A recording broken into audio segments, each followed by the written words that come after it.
It's going to be a dogfight this year. Not just the Western Conference, the Central Division, Well, right?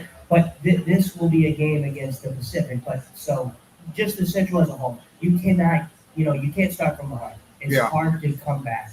Oh, I agree. I absolutely agree. There's an old saying that you can't win the Stanley Cup in October, but you can certainly lose one. However, I do remember in 2016, 17, 18, in the first month of the season, the Blues went like 10-3-1 and missed the playoffs. Right?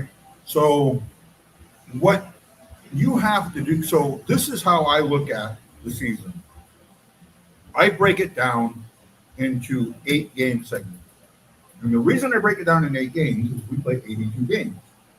So 8.1 games or 8.2.5 is 10%.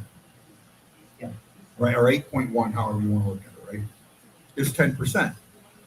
So every 8 games, you need 10 points. You need 10 of 16. Yeah. That's the 100-point mark. That's what you should be shooting at, 100 points. So in the first month of the season, when you play, 16 games, 20% of the season in the first month, you need 20 points or better. If you're going to have any chance, if you fall too far behind that, and you're going to have to rely on a 13-game winning streak again, you're not making a playoff. I think I can't remember the schedule to a T last season, but the Blues are going to need to be better against, especially the Central Division teams, but just the Western Conference in general. The Blues always seem to be fine when it comes to the Eastern Conference.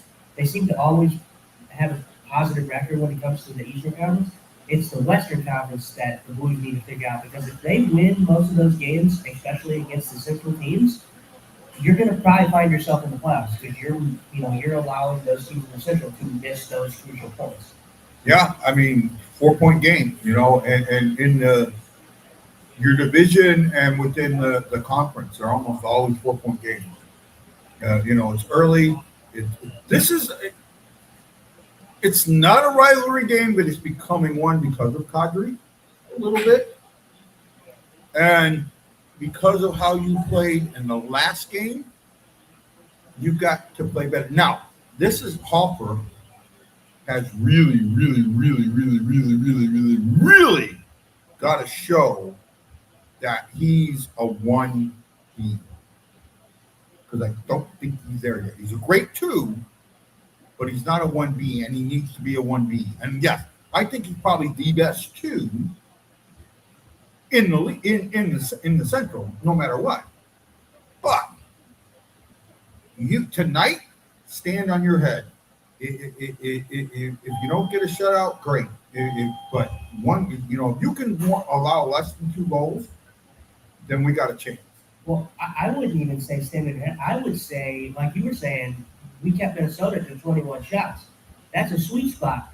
That's not necessarily, I mean, depending on those type of chances that they get, I guess, per se, you can say standing ahead. But if you can get a defense that is only allowing 21 shots a game, you're in good shape. And if you're, like you said, scoring or shooting the puck at least 32 times a game, you're setting yourself up for success. Well, here you go. And this kind of works in what you just said. Calgary is only taking 20 a game, but allowing 35. If you can keep Calgary in that low 20 range, and you can get up in the 30s, you should win. But remember, this is not a target. Yeah, you cannot. You have your shot placement. This is a target. This is a target. This is not a target. Plain and simple. This is not a target.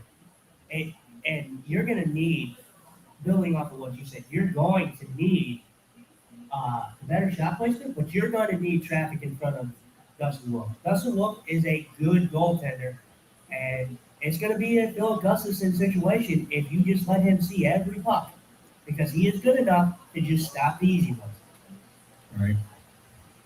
The Blues in the first period are -2, -2 in the second, and -1 in the third. Calgary is -3 in the first, +1 in the second, and -2 in the third. We are about 4 minutes away. I'm going to step away. Justin's going to talk. I have to walk in front of the camera. I'm going to turn volume up here just a little bit more, and I'm going to drop our volume a little bit on the mic so we can hear a little bit better. And, this is a live game reaction show. You're going to hear us react to what you hear out there and what you see. We should be really close to being on time because I'm watching. I know Justin's phone has it on, and it's on about a 30-second delay, maybe 20 seconds. But for us, we'll be pretty well live, so we'll be reacting. We want to hear your comments tonight. We need you. Talk, talk, talk, talk, talk, talk, talk, talk, talk. This show is interactive. This show is all about you. That's why I say the show by the fans, for the fans, and about the fans. So make sure that you're talking on us. And Roland, we love you, buddy. This game's for you. I will be back in a moment. You got the mic for a moment, buddy. I believe that we want the fans and stuff to interact with us and give us feedbacks and what you guys see in the game that we may not see. Because everybody's eye test is different, and I think when it comes to watching the game, most of us view it in a different way. Like me and Guy, we don't agree all the time on certain things. I told guys that I'm probably a little bit more positive. I have a little bit more positive of an outlook on this game, or after Thursday's game against the Minnesota Wild. He says, "Yep," and I'm like, "Yeah, I knew Guy was probably not happy about the performance we saw." And I think that we pretty much tackled on what we need to see from the St. Louis Blues in this game, and that is better net puck presence, and we need to see better shot selection. Well, something to say about that. So, in the last 3 seasons, I have gone to 3 Minnesota Wild games. I have worn my Warriors jersey to all 3 of those games. My record is 0-3-0. You're on a roll, buddy. Yeah. Not wearing my Warriors jersey to any more Wild game, that's for sure. It's weird. It just seems like the Minnesota Wild just seem to have our number. Just like the Blues kind of have some other teams. Well, there was a period where the Blues had the Wild's number, something fierce. Yeah, it was, like I said, I cannot stress it enough. Shot selection. If you put the puck where you need to put it instead of in the middle of the chest, the Blues have a better chance of winning this game. Well, yeah, it's an if. Here's the thing. So many people, and I keep saying this, and I've said this to you, and I don't think you completely agree with me. So many people look at this game and say it's a defensive game, and it's not. It's an offensive game. Control the puck, put it in the back of the net, you're going to win the game. Control the puck. You're going to put it in the back of the net, control the puck, you're going to win the game. You're going to win the game. And they did some of that against Minnesota, but when they really, really needed to control the puck, they didn't. So here we go. We're about to start the game. I will say puck drop, so you will know when the puck drops. Probably about a 15-second delay between me and StreamYard. I know that. There's nothing I can do about that. But for the most part, should be pretty close, and we'll enjoy this one. It looks like he's got Shen out there, Shen, Holloway, and Kyrou to start. I didn't see who the defenders are. Fowler. Say again, Fowler? Yeah. So that'd be Fowler and Right. Parayko. Here we go. And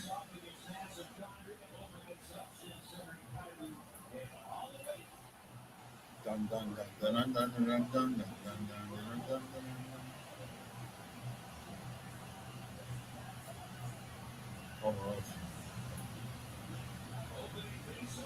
Puck drop. Here we go. We are underway.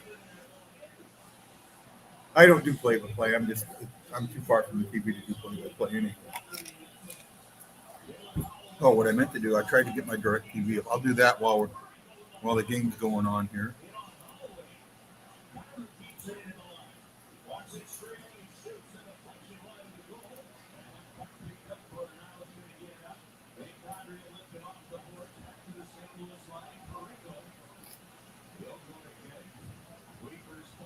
We can hear it here now, so we got that taken care of, right? Can you hear it? Yeah, I can have. Yeah.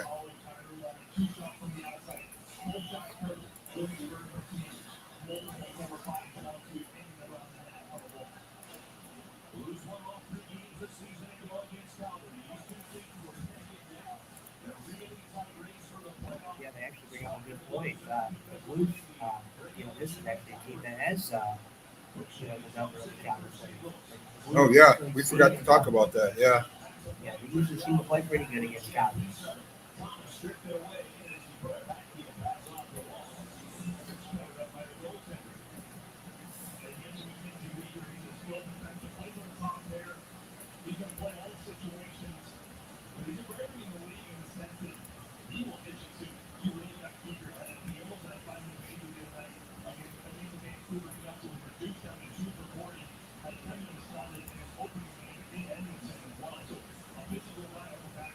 We may be able to watch it on the screen here. Maybe.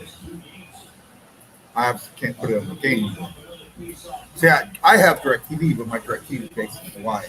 Now that I'm here, it might let me use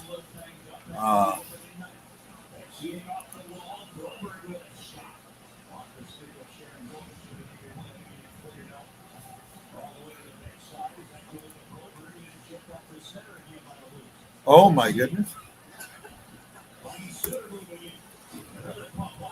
Give me just a second, bud.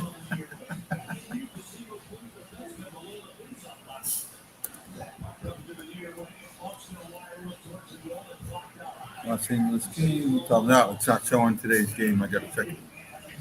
Huh? Yeah. Okay.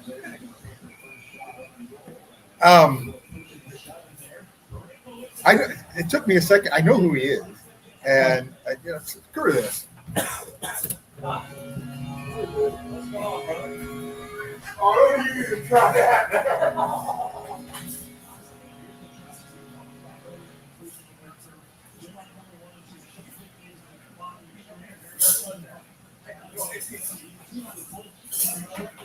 This is my oldest shit. Yeah. Sorry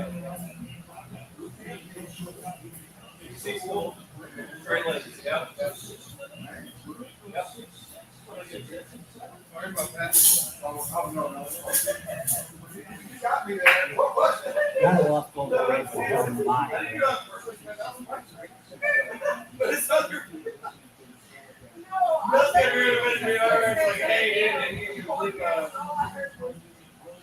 Hey, I'm taking one without alcohol.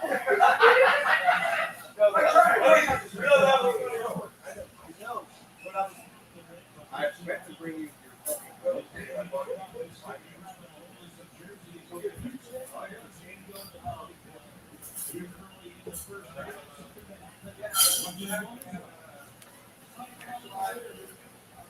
Did somebody score? No. That is my oldest shipmate. I went to boot camp with him, A school, C school. We did an instructor tour together. Haven't seen him in 30 years. Right?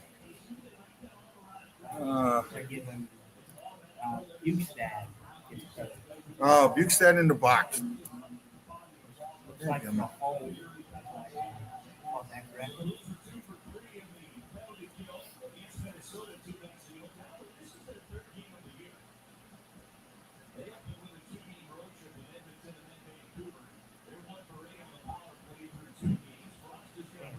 Power plays?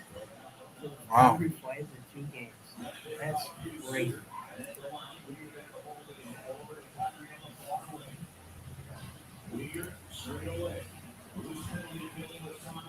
Yeah, no, it's not showing the game on here. Yeah. I was hoping it would show the game, but it's not. Oh, well.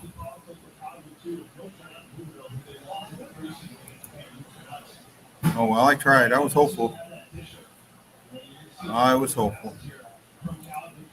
well, we'll get back into here into the show. Hefner said Battle of the Fourth place teams. E says, let's go Blues, and Matt Lowe. Get a good PK here, boys. So far, looks good.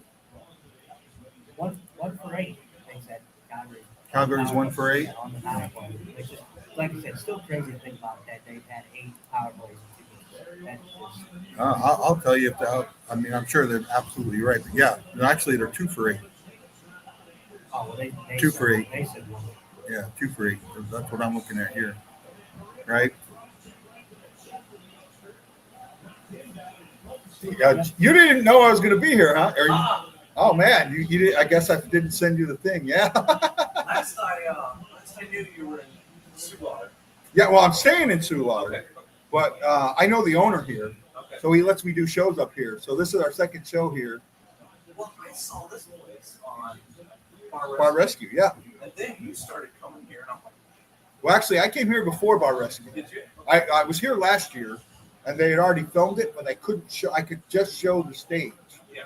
Because you can't show the inside of the bar until after it shows it's our $1 million fine.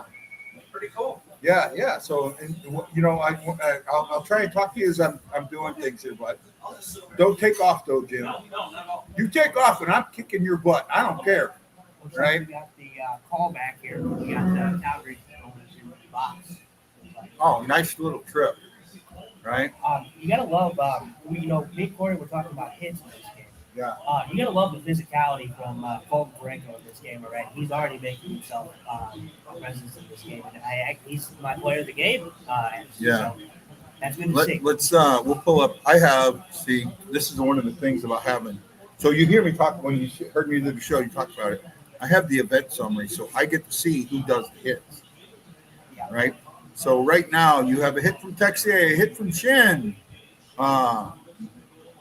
Joseph, and Tucker each have a hit. So 4 hits. Shots are 2-0 in favor of Calgary.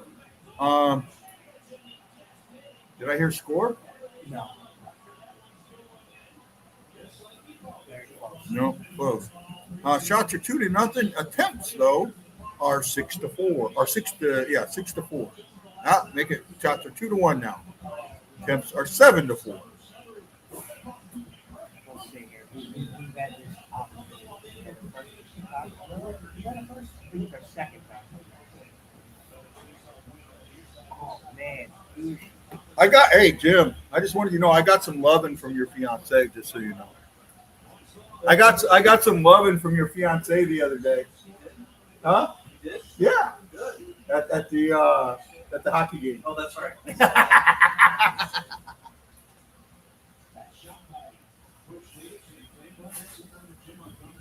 Oh man.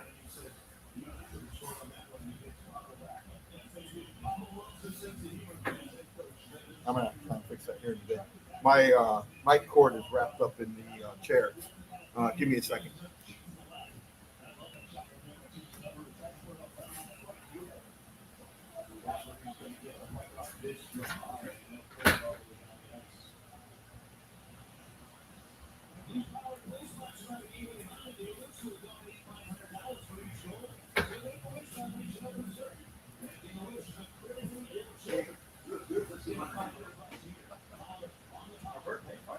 Is that right? Yep. So you're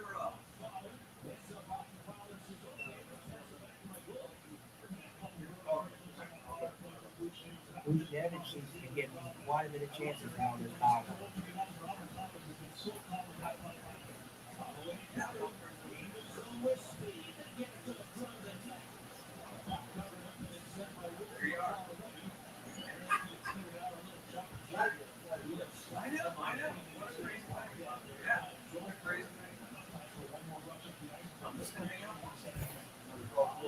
yeah.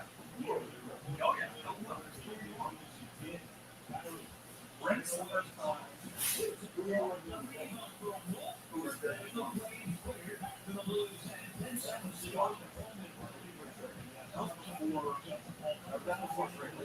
Yeah. Sorry. CZ.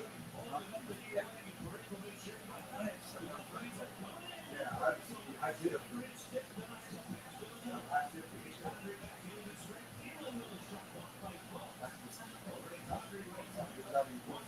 Oh, I did almost all my time. Once I got over here, I'll tell you what. I almost went because oh, you did? Good hole. Hopefully, I hope on that one. Well, I didn't remember the show, but I remember all the stuff. yeah. Yeah. Yeah. Yeah. That's what happened.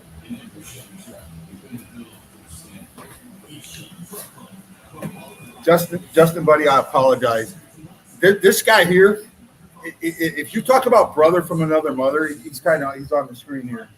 This is my brother from another mother. We go back, and I still remember the day, October 20th, 1987, or September 20th, 1987. Well, we can go back to the 19th at the hotel.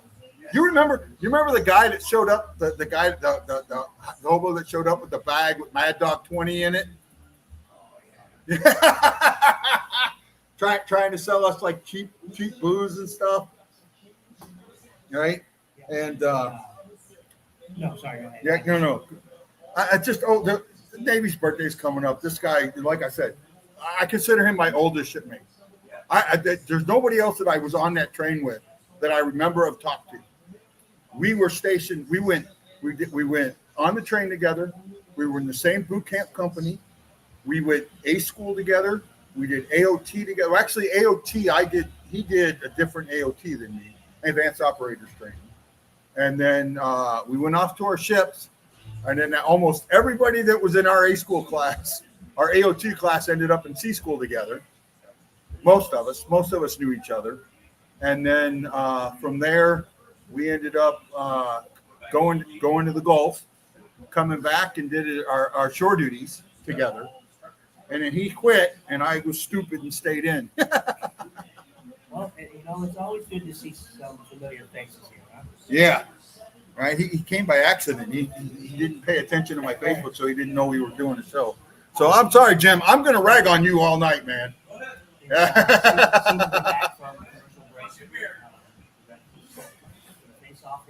Yeah, sorry.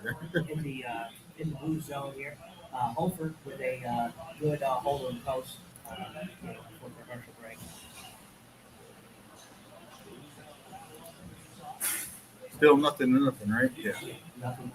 Both teams getting their penalty kills. Work the Blues getting a good penalty kill again. I feel confident in the penalty kill this year. I think it's looked pretty good. Even since preseason.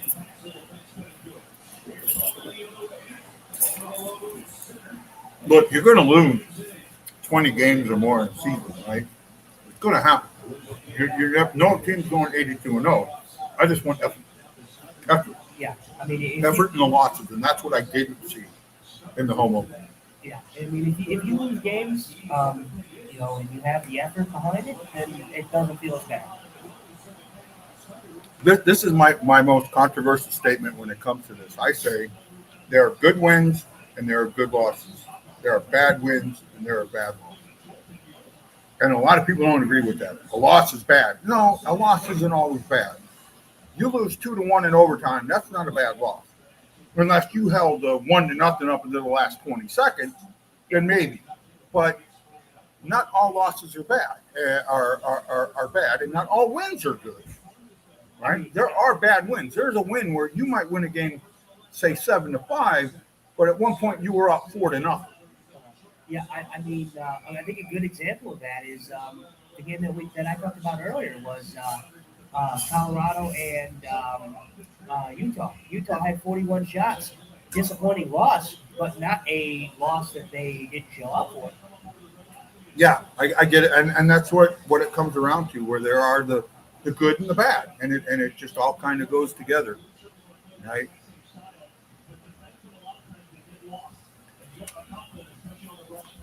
A couple of years ago, someone tried to say that I lied, called me out, false. What do you call it? I forget what the word is. when you say you were in the service and you weren't, right? So Jim here, right? Jim here goes and posts our boot camp picture with me circled, right? Jim's like, yeah, I know he served. Stolen valor. That's what I was looking for. Someone was claiming I was stolen valor, right? Said that I didn't go to war. I wasn't a combat vet, right? And Jim's like circling my picture. Nope, I saw the ribbon. He's got a combat ribbon, you know. We were 30 miles off the coast. We were it, right? We were the ship in the minefield. That's why, you know, if you wonder why I'm a little batshit crazy, yeah, spend 35 days in a minefield not knowing if when you know, from moment to moment, if you're going to get crushed by rushing water. Yeah, that'll make you a little batshit crazy. But Jim knew me as batshit crazy even before then.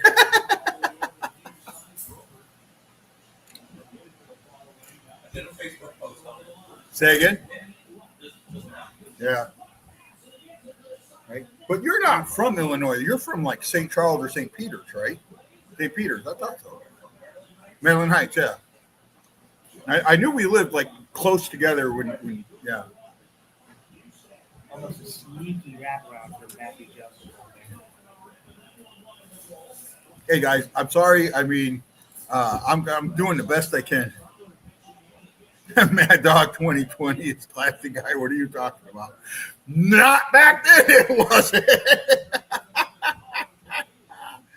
Oh my goodness.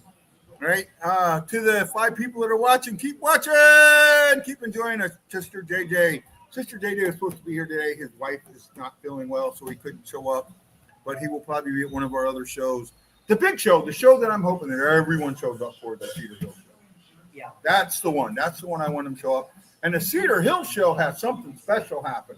Yeah, it does. You get to talk about this one. I think it's someone's birthday.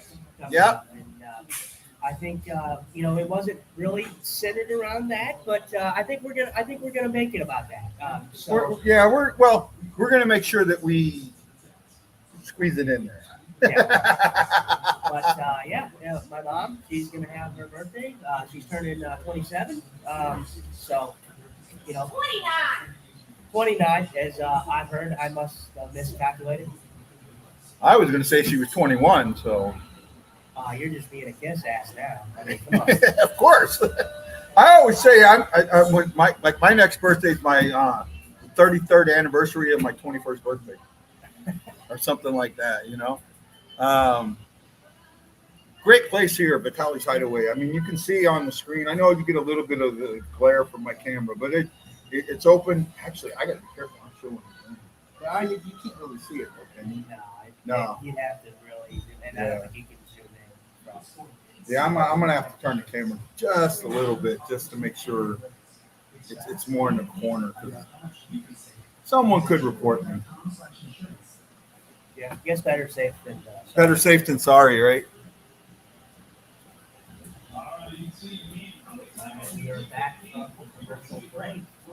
It seems like we haven't seen much of anything happen in this game, but a few chances from both teams, but both teams with a strong penalty kill. Let's see if Luis can capitalize.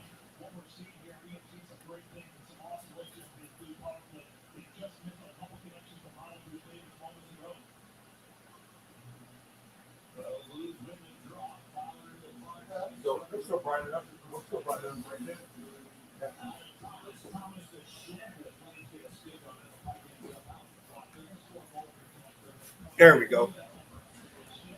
Yeah, that. I think that's a little better. Yeah, I mean, better safe than sorry. Yep. Man, this catfish is good. I've had catfish all over, so. I mean, I was just down in Mississippi and had catfish for my gas station. That was really damn good. This stuff is really, really good. I went to a couple catfish buffets while I was down there.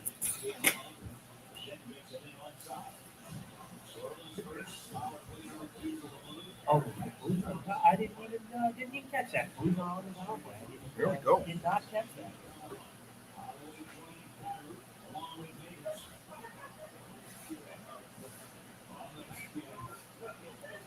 Man, it just feels like you're gonna need like like if the St. Louis Blues can just capitalize on one of those power plays and just see if that will give them some momentum. Yeah. They feel snake bit. They really do, and it felt like that in the first game that they were snake bit a little bit. So hopefully we can get around that. If they can get, like you said, traffic in front of the net, Dustin Wolf has given up some rebounds already in this game. So just got to make sure we have somebody there in front. What you need more than anything else is just I'm not even sure how to say it. A rebound, stick in the middle, just something to go in to take the pressure off. You need a greasy one. Yeah. Dirty goal. That's what I was looking for. Dirty goal. Dirty one. Yeah, greasy, dirty. You need a Jim Brand goal. I said you need a Jim Brand goal, a dirty goal. You need a goal or a Ryan Hartman goal. Hartman. Oh my goodness! I saw a video from a Minnesota Wild fan, and I don't even want to talk about what I saw. Man, I was like, oh, too bad it's true.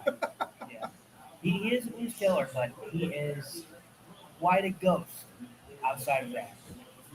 The thing is, the incident that everyone looks at, they all blame Bennington for that incident.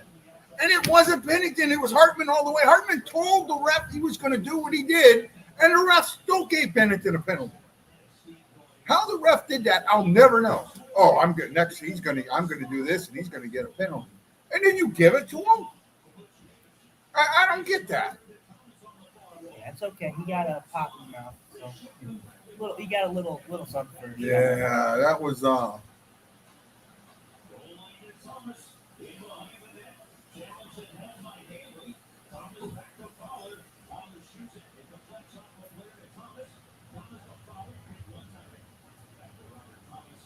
this is kind of what we were talking about.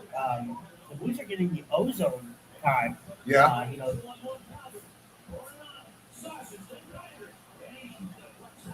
Well, almost got the shorthanded goal, but the wrong way. After said still naked in front of the net. Yeah, a little bit. I mean, it looks like they had somebody there, but it's just there's not cohesion yet. You can't let them score first. That's the one thing that you can't do in this game. You cannot let them score first. It seems like the Blues here in recent memory, I could be wrong, but the Blues seem to struggle quite a bit in the first period. It seems like they're never a team that jumps off to a hot start very often. Yeah, but it's not. I don't see that a lot. I see it the other way. But honestly, now is a time that you just can't. You've got. I mean, shots right now are 3 apiece, but I don't think that's right. You see shots 4-3. 4-3 down. Yeah. So mine hasn't updated yet. Nothing has been too extremely dangerous. There's a few attempts that were close. Well, that shorthanded one was kind of dangerous. I actually don't know if it was. It might have just ended, but I didn't see how it went.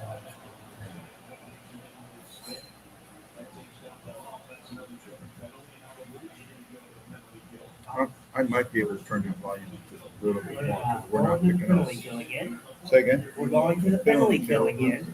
So 2 penalties apiece in this first period. Gotta love tripping. Who's that on? Oh wow, yeah. Okay. I that's a penalty. Is that Boberg? Yes. By the way, he was one of my 3 pulls. I ended up with 2 really good pulls on my mystery box. Yeah, I saw the one. One was Hideaway, right? Yeah, I pulled Boberg, and then I pulled Hideaway, and then ended up with Hoffman. Oh, there you go. What are the odds that you get 2 guys that come from Edmonton at the same time, and then you got the other guy who no, what's worse is, so Shocky's boys, I mean, Shocky's sons have been really great friends to me, I feel like I'm the uncle who's not an uncle, but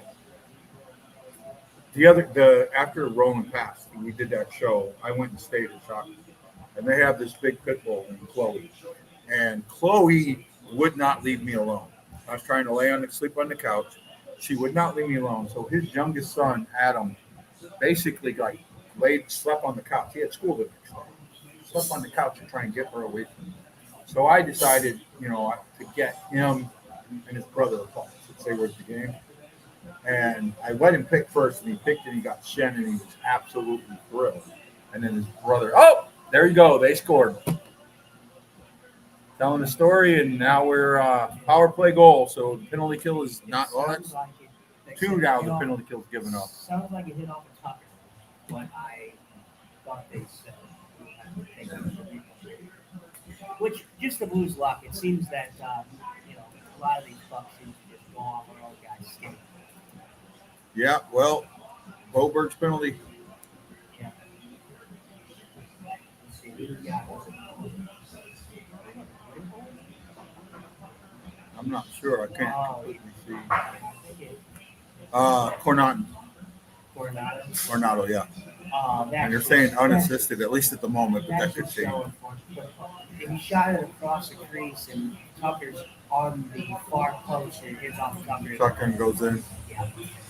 Another poor bounce. Yeah. Obviously not a good penalty to take, but just another bad bounce. Well, I mean, this is where you got to respond. This is what they didn't do in against Minnesota. Was they didn't respond. You got to me, a response goal was within 3 minutes, right? You've got to respond now. You got to even this up. You got to get somebody in front of the net. You got to get a puck there. You got to get that bounce. What do I say? I say this all the time when it comes to puck luck. You know what I say about puck luck, Justin? Somebody out there in Blues land, respond what I say about puck luck. What does Guy say about puck luck? I want somebody's got it out there. Just a little bit. What does Guy say about puck luck? Somebody tell me. Come on. I keep forgetting about the delay. Someone knows. I know they know. Hefner knows. Matlow knows.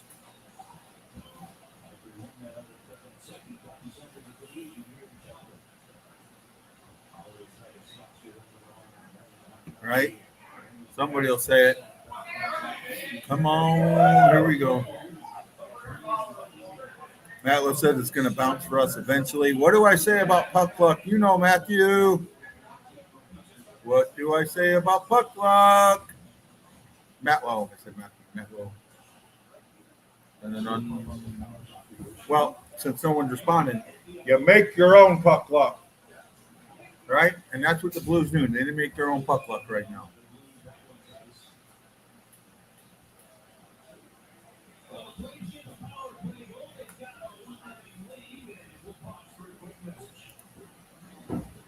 Got 3:43 remaining in the first as we go along. We are going, just so everyone knows, we will take a quick 5-minute break at the beginning of the intermission. Give me and Justin a chance to catch our breath. So I'm going to do this. So for this season, we're going to do regular Sunday shows once I get back to Hawaii, right? The live shows are counting for that now. The one show we're doing at Cusimano's, that'll be our next Sunday show because obviously tomorrow I can't do a show. Even though I wanted to, I would never be able to do a show tomorrow. Yeah. Right? Well, we have them Monday. And Monday we're doing the game show, but our regular show, so it'll be almost clockwork. It's going to be either 7 or 8 p.m. St. Louis time on Sunday. We're going to kind of, I think, once I get back, we're going to do a 7 show and 8 show, a 7 show and 8 show to just kind of feel where it comes in at, right?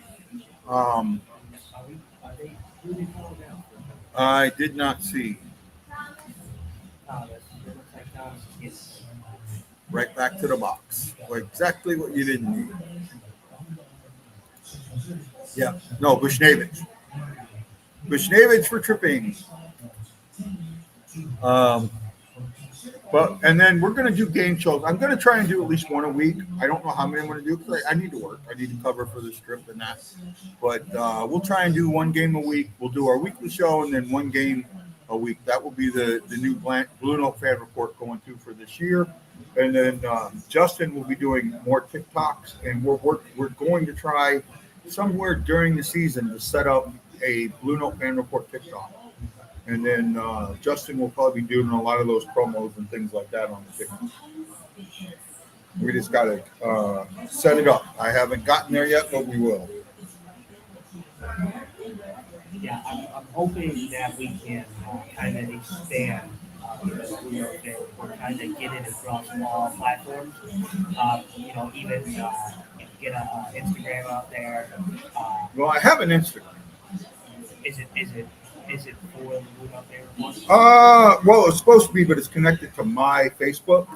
So yeah, there may be something we can do with that or to change it to give it its own. But right, because I do have the Facebook page, the BlueNote Fan Report, and then we have the YouTube channel, right? And I got to work on giving you access to those.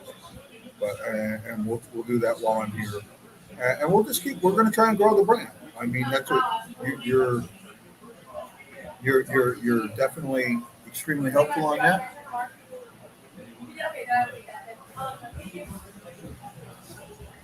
So we're back to our last break. Yeah. 2:47 remaining with the Calgary on the power play. Bruce David's in the box for tripping. I'm gonna have to turn that up. Hard time.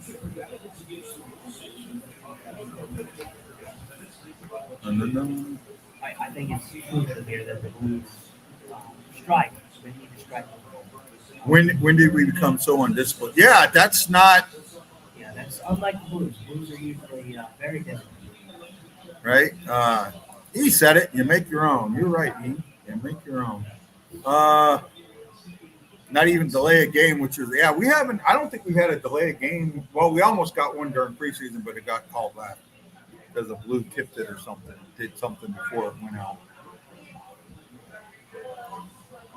Hopefully we can strive for a penalty kill here. Yeah. Maybe get that short-handed goal you talked about. We definitely could use that.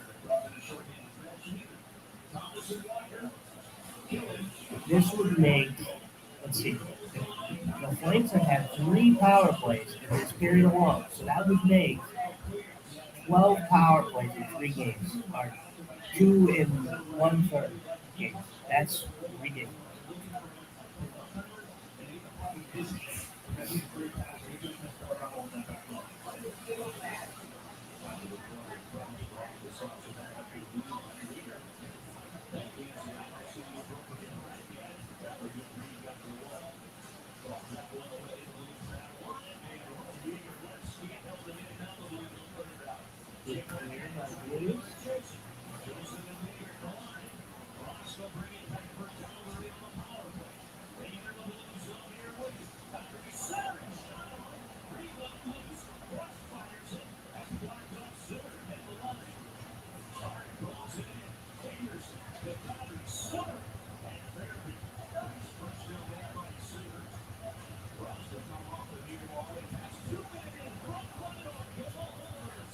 Good save by Holford. Well, again, another good period of holding down the shots. I mean, shots are 8-4. That might be 9-4 now. But if you can hold them to less than 10 a period, that's always the number I look at. Less than 10 a period. And that's 27 shots. I mean, I think first of all, when you think about the Calgary Flames, the Blues have had 2 power plays. Calgary has had 3 power plays, and if they don't even have over 10 shots, that means you're doing what you need to do. Yep. And that's kind of how I felt about Minnesota. Minnesota had 2 power plays in the first period. They didn't score, and Minnesota only had 7 shots in the first period. 8. Remember we looked it up there. 8. Actually, no. Minnesota might have had 7. You're right. 7. Blues at 8. It was like 7-7. 8. It ended up being 8-7. That's right. You're right. My bad. My memory's messed up, even for the short term sometimes.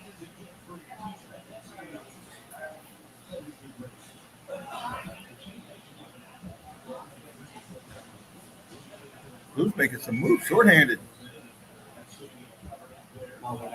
Oh, is the penalty kill over? Okay. I thought it was still going on there. I'm sure it's frustrating for the players out there. You know, it seems that they have been getting the consistent ozone contract. They've been the team that's been in the ozone Yeah, five but on when five. you only have 4 shots, man, that's just that's a struggle. Yeah, no, that's not going to cut it for sure. But I think I don't know about the defense.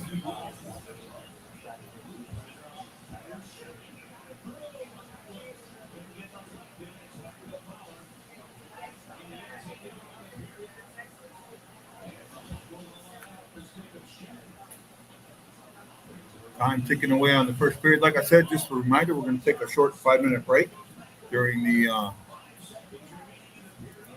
period, and we will be back after that.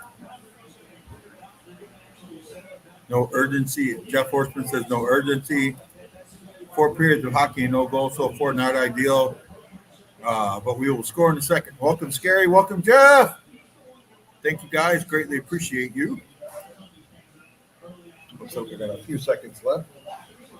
Like I said, we're going to take a short break at the intermission.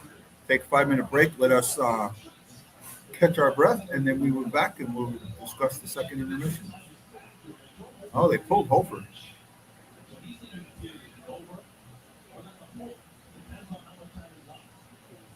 Yeah, it must be. There's only like 10 seconds left or something.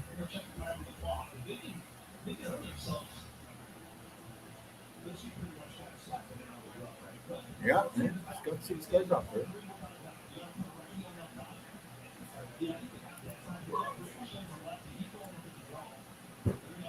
Gotta win that draw. Oh, only 5 more.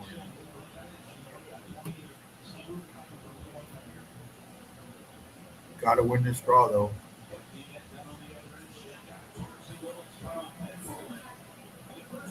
I mean, you got to like that aggressive play. I mean, Yeah, they don't have enough time to shoot fluff down the ice. Yeah.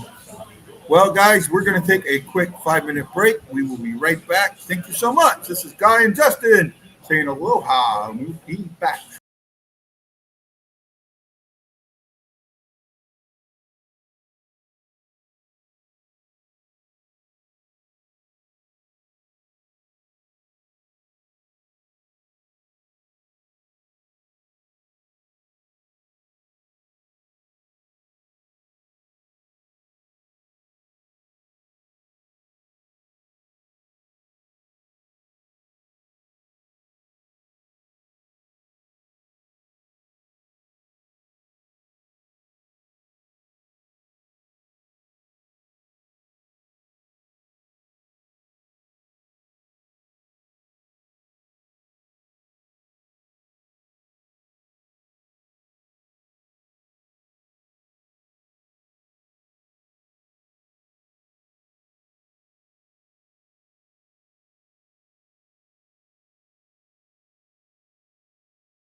And we are back. It is 1-0 Calgary in the first intermission. I am Guy on the right, and this is Justin to the left. We are your hosts on the BlueNote Fan Report, and today is a game day as the Blues face off against the Calgary Canucks. Calgary Flames.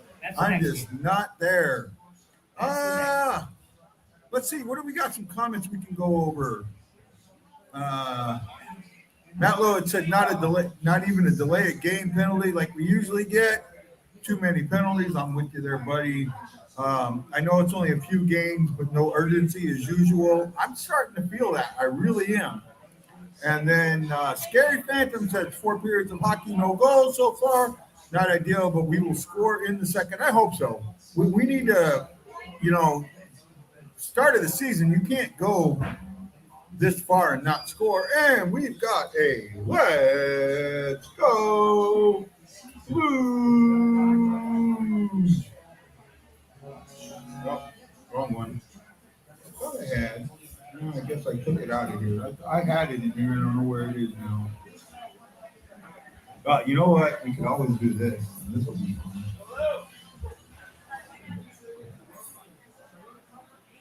We can always talk like this.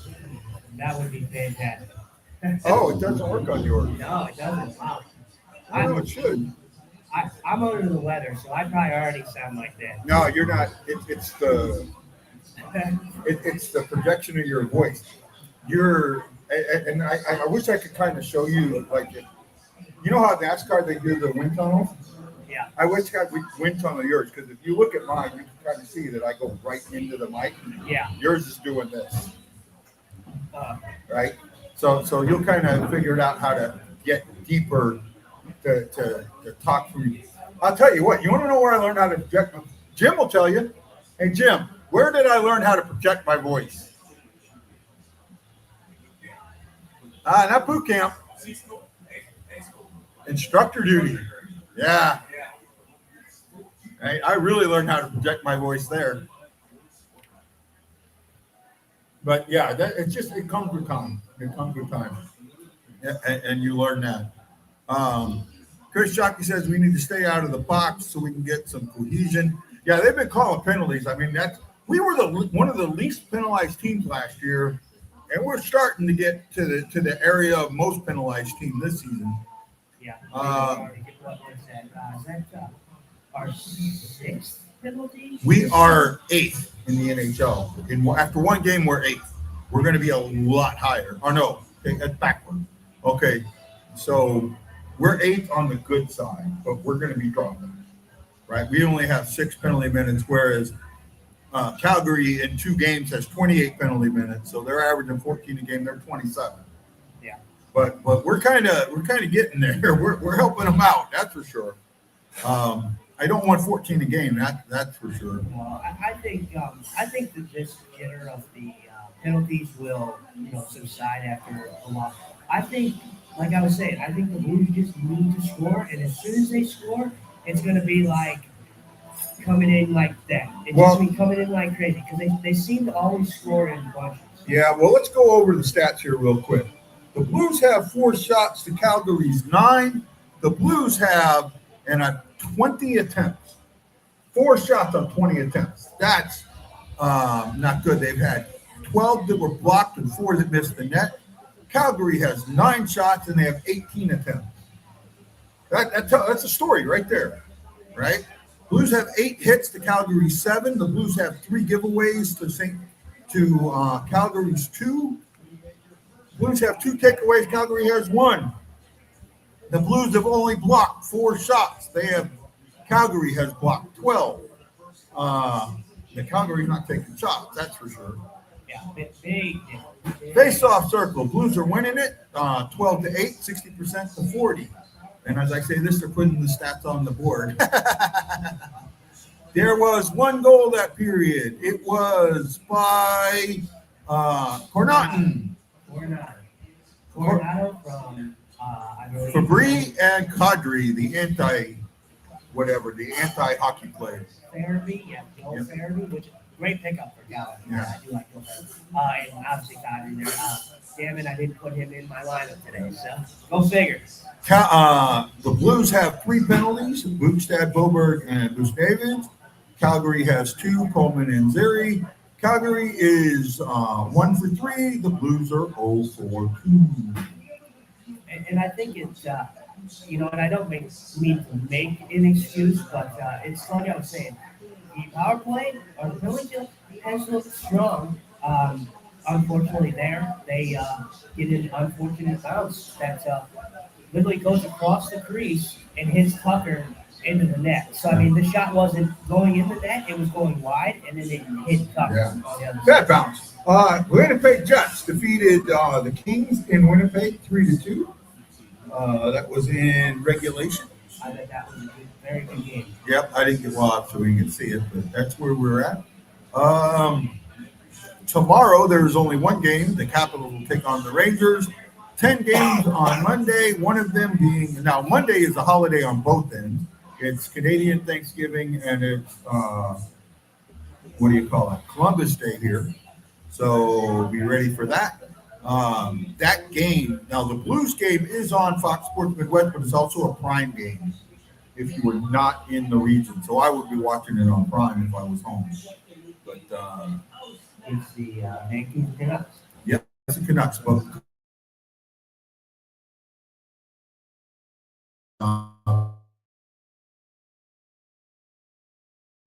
I guess we're running into some issues with the internet. It happens. We'll get through it. It was up there. Say again? I said it did pop up. Popped up, yeah, I saw it and I took it down. So Jason Nichols says, come on, boys. I appreciate each and every one of you watching. To the 7 that have put a thumbs up, thank you so much. Greatly, greatly, greatly appreciate you all. Second period's coming up. We did a longer show today because the first show of the season, so we did an hour pregame. Normally we'll do a half-hour pregame. We're going to do a half-hour pregame on Monday. So I think that'll be 6 St. Louis time. Yeah. Right? Game's at 6:30. Yeah, the plan is me and him are going to go fishing. I got to take like a half-hour break and we'll fish some more, and then we'll go back to his house and set up real quick. Yes. All right? And you're going to be on the regular, like you normally do it from your home, right? Yeah.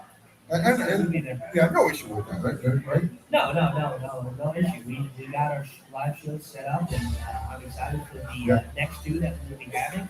Right, and we will try and do, while I'm here, I don't have great internet in the apartment, as you've seen, but we can try and do like an off-day show, an evening show, and just talk for a little bit. Do a talking hop, right? We can try and figure something like that out too. Right? So we're going into the second period here. What do you want to see here? Outside the office, of course. Shots on net. Shots on net, yeah. And plain and simple. We only had 4 shots last period. Shots on net. Vandalia. We're going to the Lake Vandalia. Shots on net. Plain and simple. That's what I want. Shots on net. You only took 4 shots last period. Right? And you had way too many blocks, so that means you were shooting in the covered lanes. Right? You're shooting in traffic. You weren't getting bodies in front of net. You weren't doing the things that you need to do. You weren't making your own puck luck. Yeah. Make your own puck luck. Make your own puck luck. Make your own puck luck. That's where it comes down to, right? You got to make your own puck luck.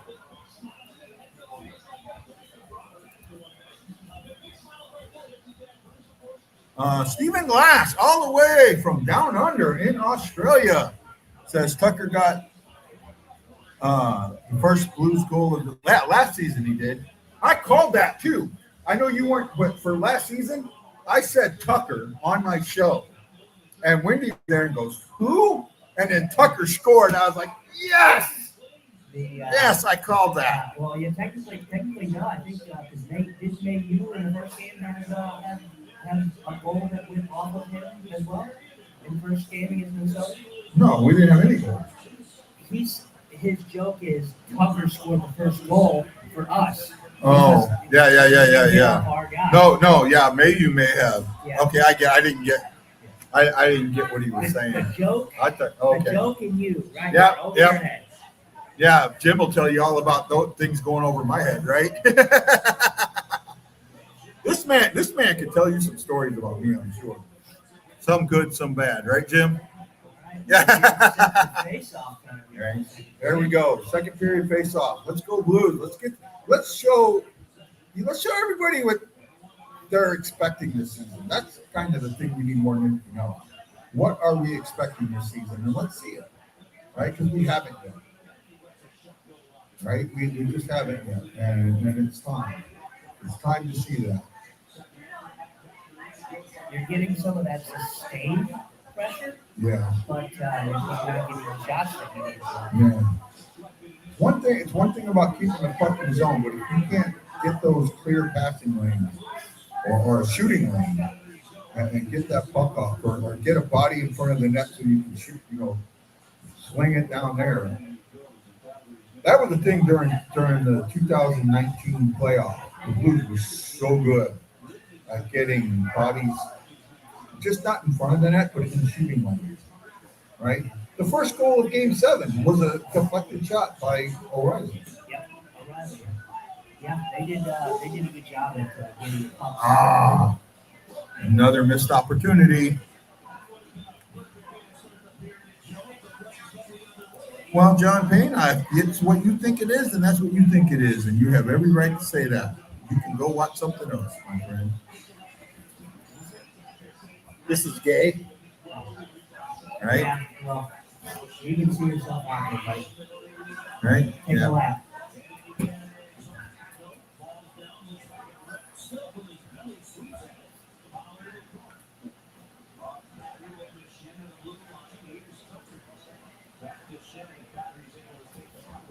It's my game reaction show. I'm not going to, you know what? I'm just going to go. Oh, we got another Aaron Nels and Jason Nichols. Threw some thumbs in the air. Thank you, guys. Greatly appreciate you. Greatly appreciate you. It's a funny story. Aaron Nels actually told me because we play a little bit of NHL 25 together. Who? Oh, Aaron Nels. And he told me, he goes, you know whose celebration they had? They had in Pablo Beach Damage's kayak. Oh, yeah. Celebration last year, which is very cool.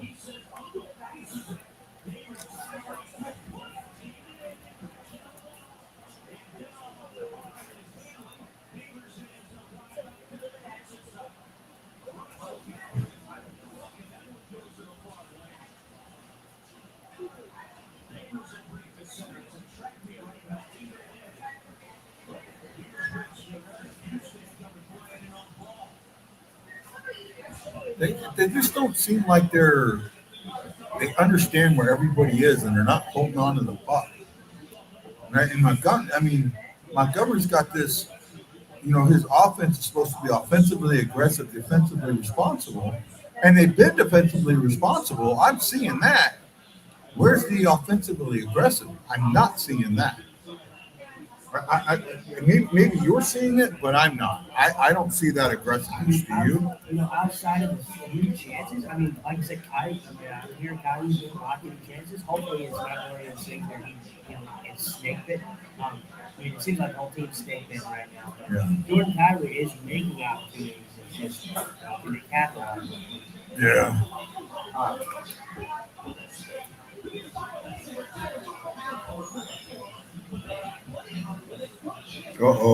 Bob Colzig. Bob says, glad I'm not watching this crowd. Yeah. No, he's not talking about me. He's not talking. I should say. Well, we already had one out there.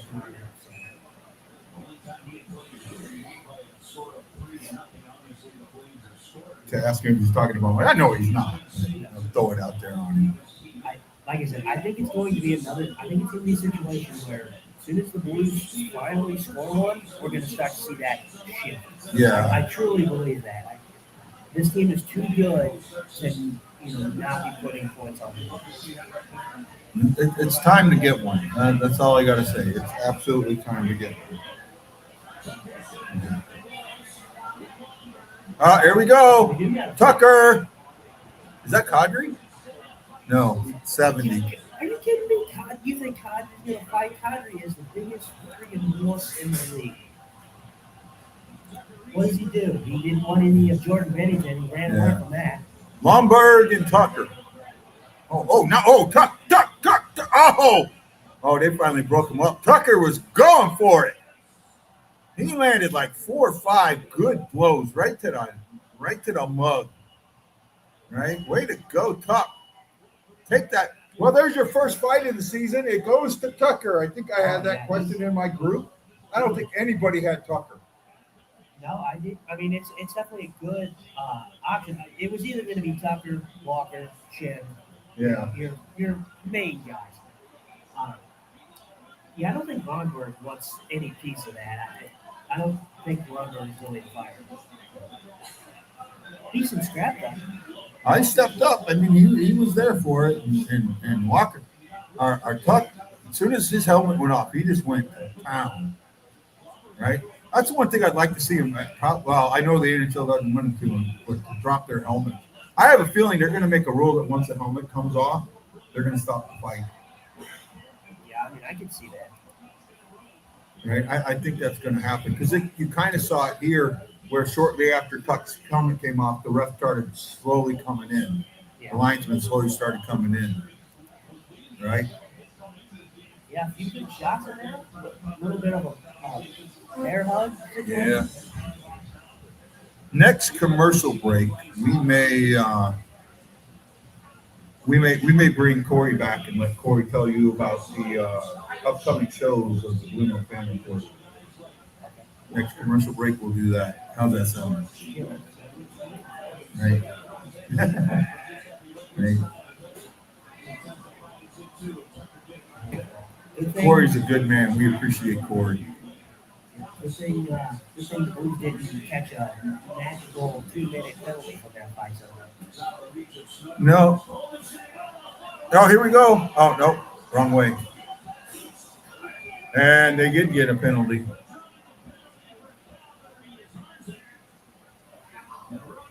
Breakaway, and it looks like Thomas is going to the box. That makes 4 penalties.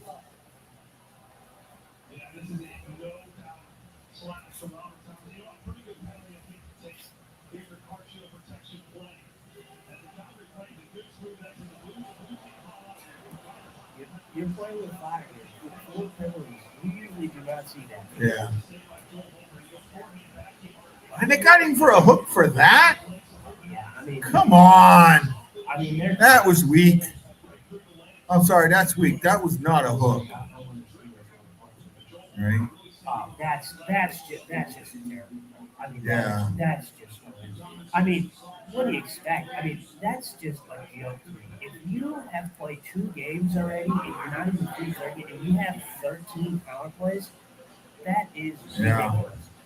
Well, they got the penalty minutes to go with it, so they're creating penalties on both sides of it. They need to cut down. They really do. Just like the stupid 6th man penalty when they're not even involved in the play. Well, the too many men on ice, the way I'd like to see that, I think, and I've said this before, I think the NHL needs to put a red dotted line that goes out from the benches and out to 5 feet. Yeah. And if they're in that area, it's not too many men because that's change, a legitimate change. But and that would help that out some. But to me, even if the guy is outside of that box and the play's going on, then whether or not they're in the play, it doesn't matter to me. As long as he's outside of that box, then it is a too many men.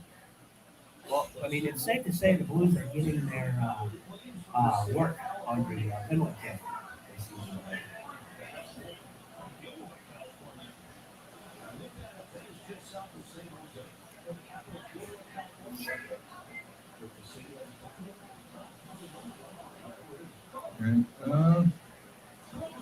Thank you, Jim. That's in your post here. Thank you, buddy.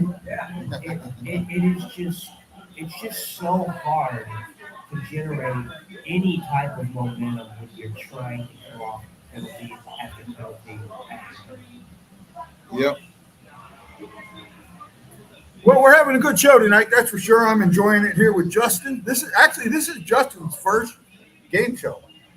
I don't think you've done a game. I have. This is my first full game show. Yeah. I have appeared, during intermissions. Intermission, yeah. So this will give you a better feel during the season on how to do it. And again, if there's a show where like you want to do a show when I can't, we can set that up. Well, I mean, we've already kind of set it up, so we can talk about it, right? Yeah. Right. So if you want to do a game day show, and we can work on that. So I look forward to it.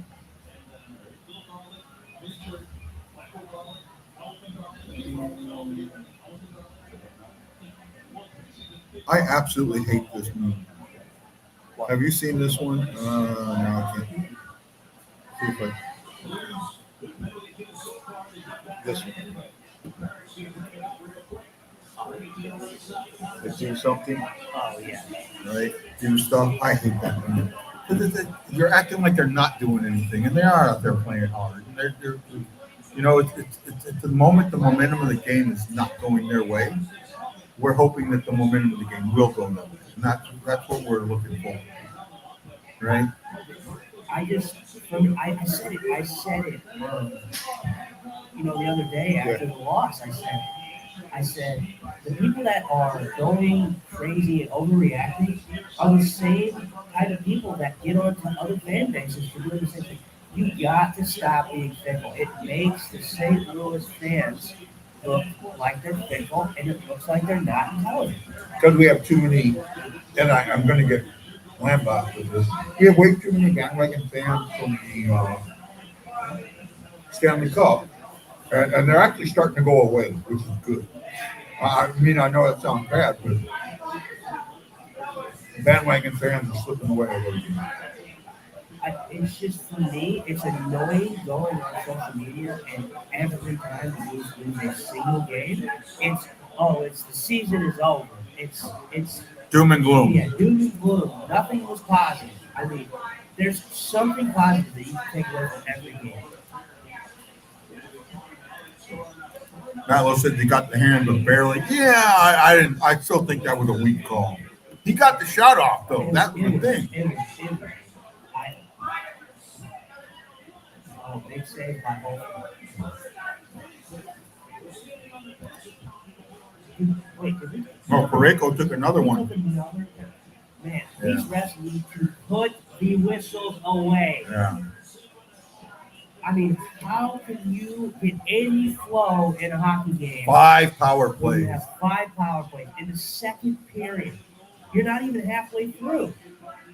No. Put away the whistle. No, how about start using the whistle both ways? Yeah, exactly.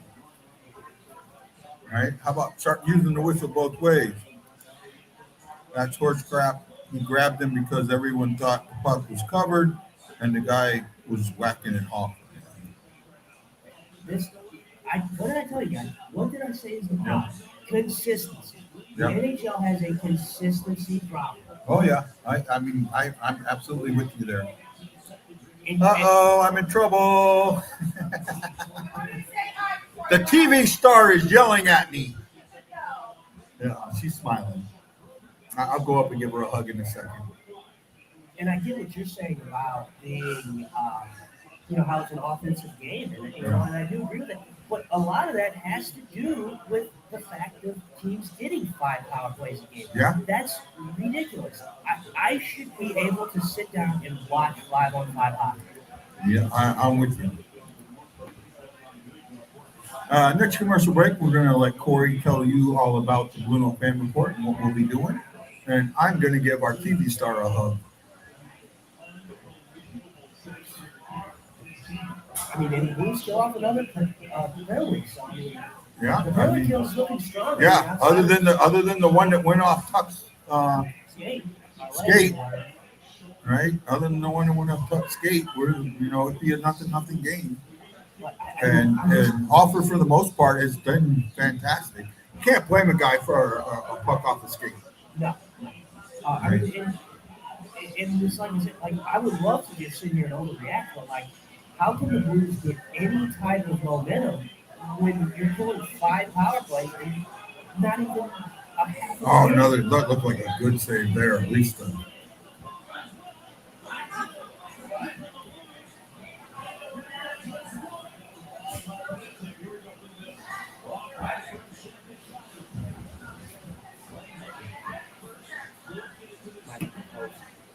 Hey Jim, did you lose your hearing too, or you wear them?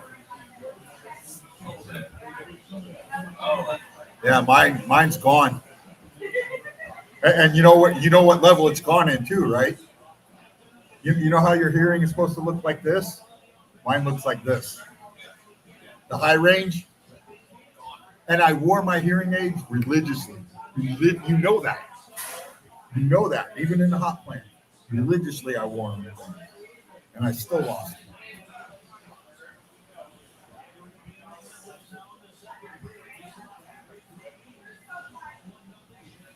Well, I mean, now it just gotta make things happen.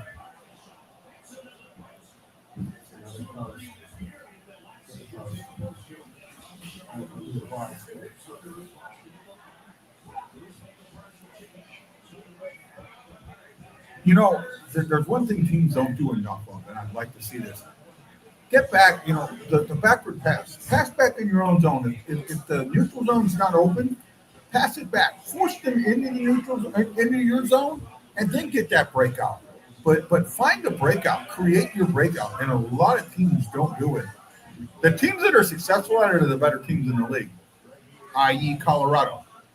Colorado is very good with their defensemen of keeping that puck. And Parayko's good at it, but it just seems like, it gets forced up way too much. And that's the one thing that I want to see. I'd like to see more teams, when they have the puck in their zone, to force the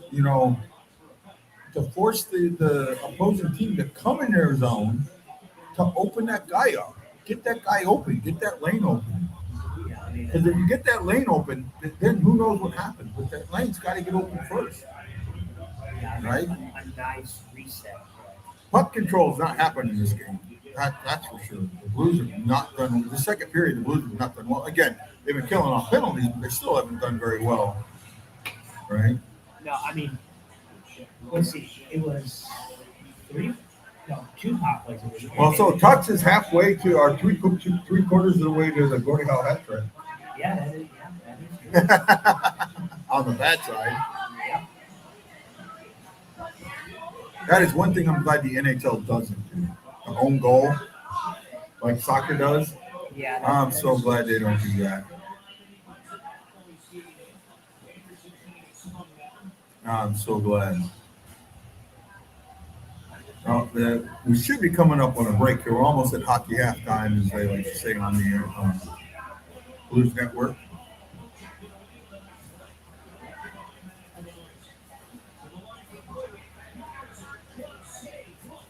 Oh, now they're getting some looks. Now they're getting some cohesion down there.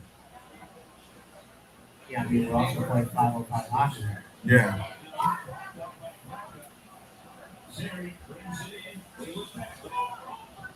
Oh, what a save by Holden. Nice. He's moving up into that 1B category. I mean, the more and more that I think about it, it's actually not a bad decision that they went up in this game. No, not at all. I mean, if we look at both teams, we talk about Vancouver. Vancouver started in the murky middle, but Vancouver is a better team than Calgary. And I think you're going to be vindicated for that game. We cannot get shut out 2 games in a row. Oh, nice save. Okay, Justin's gonna take over for a minute after Corey says something to you, and then I will be back. I've got some people I need to say hi to.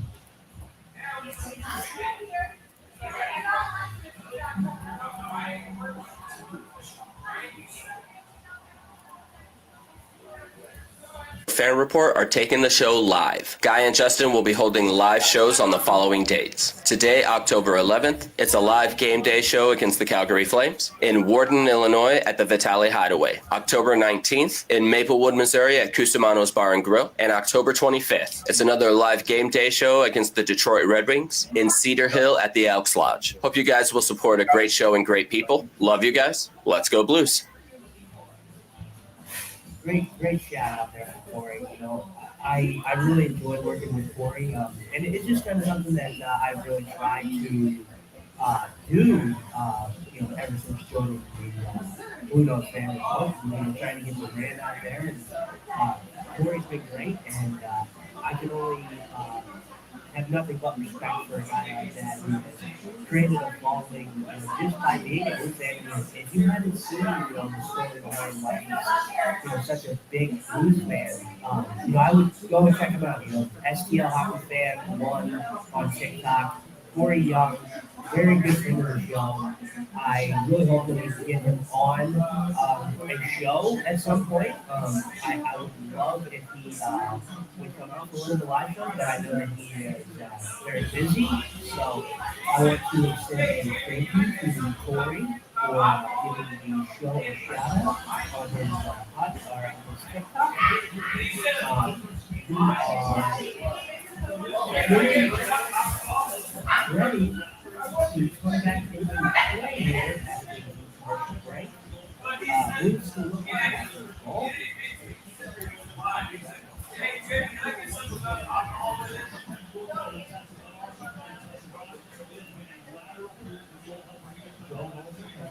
Excellent in this game. You know, for the past in this game. Like I said, I still believe that once the Blues hot one that, you know, that momentum will start swinging in their favor. But the problem is they got a hot one first.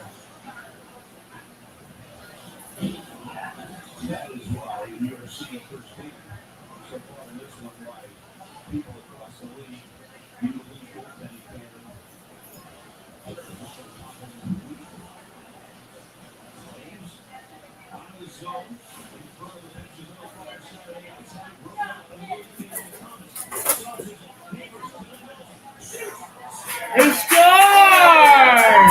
The Blues! They finally get their first of the season. That's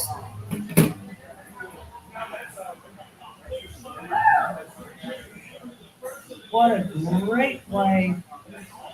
The Blues finally caught their first of the season. Jake Neighbors, of all people, getting in front of the net. Great play by Groberg, I believe it was, in the neutral zone there.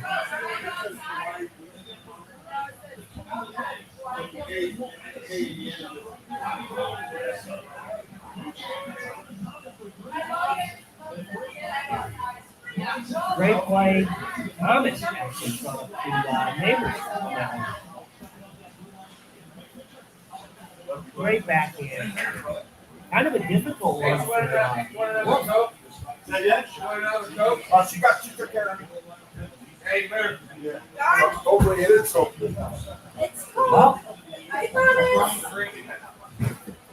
Well, Guy, maybe you need I missed it. Maybe you need to start giving more hugs. Yeah, no, great. And Neighbors gets the first. Yeah, and Neighbors gets the first one, right? Yeah, from Robert Thomas. And I think it was Grover or it was Bushnevich in the neutral zone making the play up. Yeah. Thomas and then Thomas and Davis. Well, now, so I got to go back and look in my group to see who. I don't know if anybody chose Neighbors in the first goal one. I did not, but it looks like Montgomery, if that's what they're going with, it looks like Montgomery Has shifted back up. Has shifted Neighbors up to the line with Robert Thomas and Bushnevich. Did somebody in this panel for the last month say something about who should be on that first line? Yeah, I mean, I got to give you credit. I got to give you credit. Like I said, I'm not 100% sold. I'm telling you right now that Neighbors is not going to be a center staple on that line. I can see them switching. I mean, if this is what works though, this is what they should run with. And that would drop Snuggeroo down. But then I think if you drop Snuggeroo down, I do believe that you don't get as much of an opportunity for him because he's playing with a little less talent down there on the front line. But you got to do what's best for that top line. I'm checking some of that. I guess I missed some things here. Okay, you were Yeah. love. No, and then we got here Matt Lowe. This is for you. This is Matt Lowe to Justin. Just tell Guy to F off Justin. Nothing good happens when he's hosting. I tell you, he needs to go give more hugs. Yeah. It seems like His blade was open trying to high and he whiffed and went 5-hole. Doesn't matter. It went in the back of the net. But this is what I got. This is what I was saying at the pregame. Neighbors has earned that position on that line with those guys. Snuggeroo needs to learn, and he needs to learn on the third line. Just like, guess who else started on the third line and learned how to play on the first line from there? Who do you think started on the third line and learned how to play on the first line from there? Well, I would assume Robert Thomas. Nope. Who? Neighbors. Well, like I said, I love Neighbors. I love Neighbors, but I'm not going to sit here and say that I'm 100% convinced of a Neighbors on the first line. Like, there's times where Neighbors will go stagnant. Yeah. And here, this is Monty said he moved Snuggie because he was making lines better, not because he wasn't working on that first line. Well, I'm sorry. If you got to move him because to make lines better, then, yeah, he's not working on that first line. I'm sorry. And it's obvious Neighbors is, and he has. And I said at the beginning of the season, and I'm going to stick with this, Neighbors needs to be on that first line for a while until Snuggeroo learns how to be on it, and he's not there yet. And I can't believe nobody said this. Won't you please be my neighbor? I think, I mean, it could do that line some good having a Jake Neighbors there because Robert Thomas, he's going to be your playmaker of that. Jim like that. Jim's giving me some. That was Jim's. That's funny. Well, my real question is, Jim, when he gave you a hug, why didn't the Blues score? Yeah. Jim saying his hug didn't count. He asked you why when I gave you a hug the Blues didn't score. Yeah, he went to go give somebody at the bar a hug, and we scored. And he hugged you, and we didn't score. he wasn't as squishy as the other person was. I am very confident in my manhood. I have no issue hugging another man, especially someone that I chewed a lot of Pacific and Persian Gulf dirt, quote unquote dirt with. Right?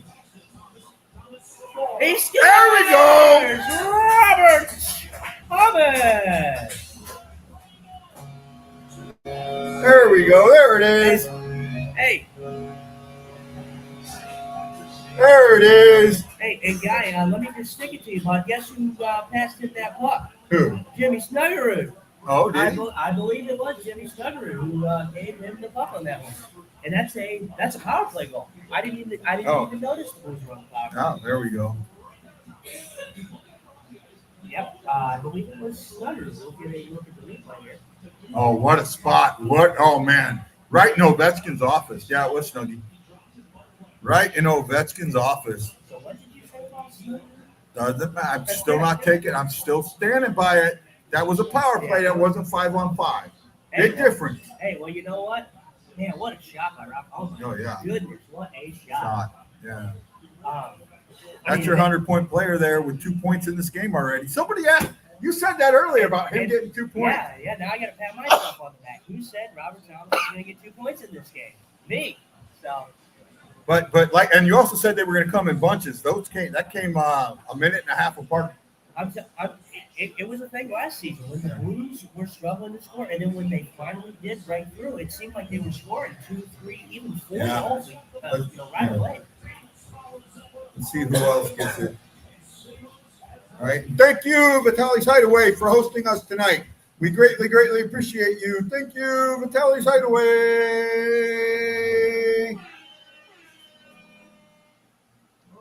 I'm going to go with, I don't know who got the second assist. Fault. Yeah. It was a defenseman. I do know it. Melody, thank you for hosting us again. We greatly appreciate you.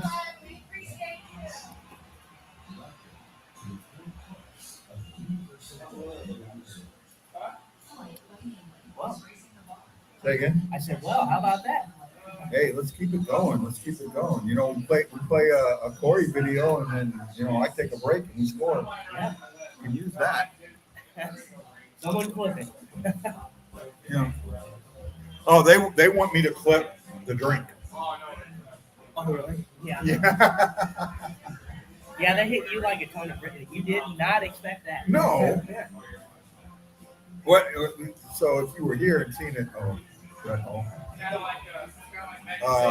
You had me worried when you did that because I didn't take a drink of mine yet, and they gave me one, and I thought, oh, maybe there's some some vodka in this one or something. But no, apparently that was all vodka. There was a little bit of something else in it, but no, because so when I do the show, I don't drink.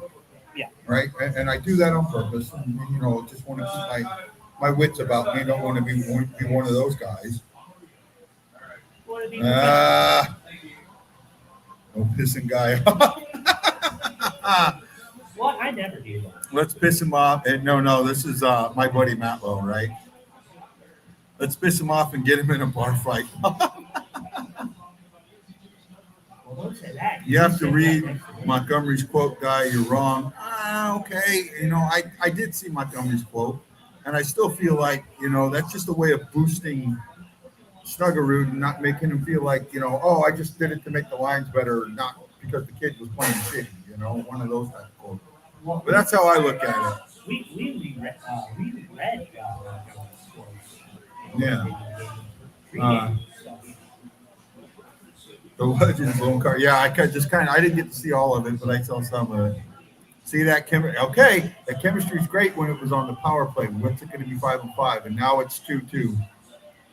And I think that was the Antichrist that just scored. That was a hell of a shot.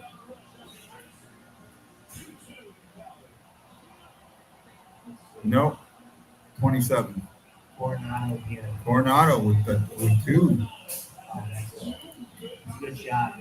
I think it might have been from Todd. Nope, Dale. Kevin Ball. Yeah, Ball.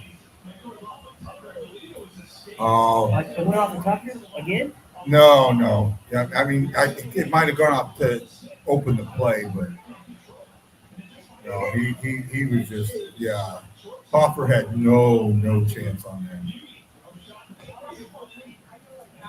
Jim, you making a mess again. Oh, man. He making a mess. I'm telling you this. Oh, that's a good placement shot. That's one I'm sure hopefully would like back though. That's a no traffic, coming off the rush. Any goalie will tell you that they want that. Yeah. But it was still a good shot. Yeah. We're not a decent player for them. Yeah. I think Kevin mostly worked over in that play. Yeah. I think that's what happened. Puck went off. Puck went off. Tucker ball got it and then sent it over the corner. Okay. Just got to get back to their game. But that's one thing that I tell you, Puck's always in the play.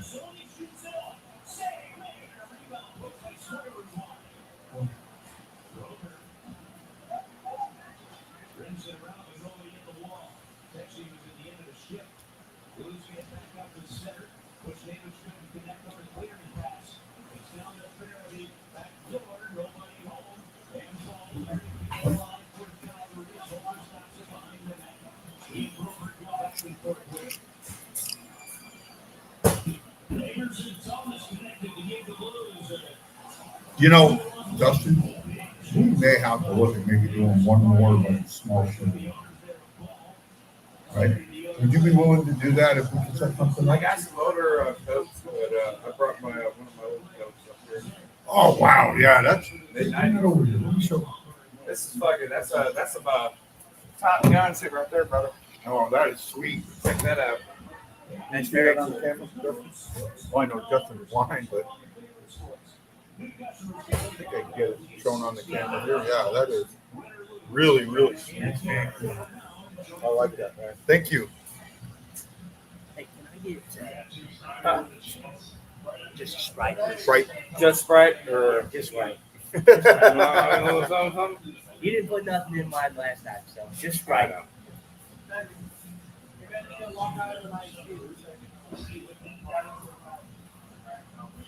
Score is 2-2. We are at about 3:18 to go in the second. Blues got goals from Neighbors and Thomas about a minute and 20 apart. And then 30 seconds later, a little bit over 30 seconds, Coronado ties it back up.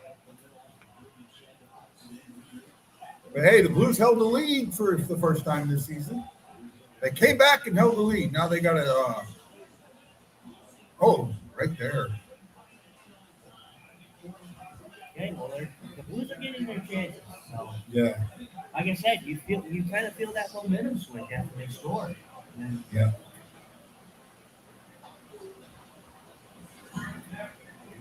it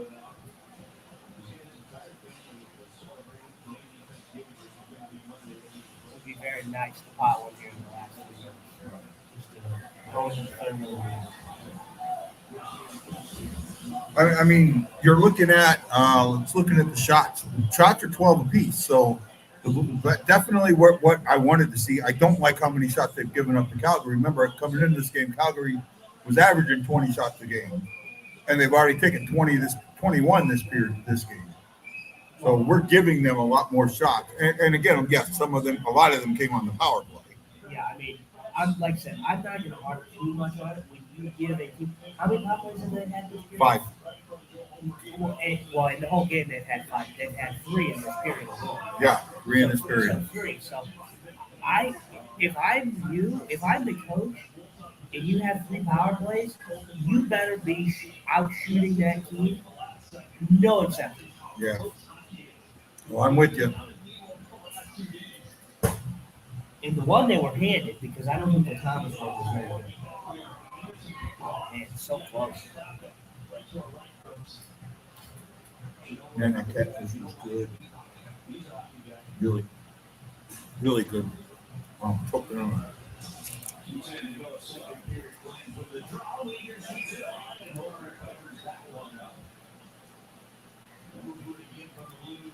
I'm kind of with you on that one.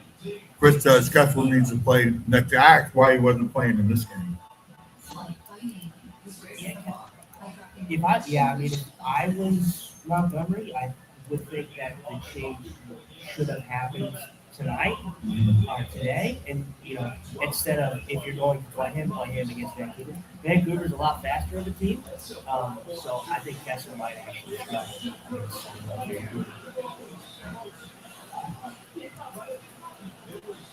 Maybe it's just me. I don't know how you feel about Kessler. I wasn't impressed with his preseason. It wasn't bad. I mean, I like well, who did you say you weren't? Kessel or Thomas? Kessler. I was not. No, I didn't have an issue with Kessel's preseason, to be honest with you. But then again, I might have been looking at him with new rose-colored glasses. In the game that we went to, the Dallas game, Yeah. he was awful. I mean, yeah, they played their whole roster. Yeah, but he was also with Loof, and Loof was worse than he was. Right? Leo Loof had a really, really bad game. Right? So you can't sit there and blame when a guy's partner is absolutely horrid, it's going to bring his play down. Yeah, I mean, I can see that, but to me, he just wasn't all that. There's a few times that you can't really blame Loof on because Kessel was the guy who was beating that Loof. Say again? I said, I can't really look at it and say, oh, Loof is just horrendous because in some of those plays, like Dallas scored on one of their goals, they blew right by Kessel. I mean, it was Kessel's fault. So, I mean, Luke might have pinched, so I mean, it might have been half his fault, but Kessel can't be beat like he was. Well, I know what you're talking about. I think there were some other things happening. I'd have to go back and look at the play to make sure, but I think there were some other things. I don't know. I like Kessel. I think offensively, Kessel brings a little more than Tucker does. And I think that he's also a little more defensively responsible. Oh, I agree 100%. I don't hate Kessel. I just wasn't impressed with this. Just like I wasn't impressed with Texier's game and preseason. He made the roster, and that mostly is due to the fact of no one took that last wing spot. My buddy Robert Morton saying I'm going to have to find a moment to come see Guy while he's in town. If nothing else, give him my Berube mask for Halloween.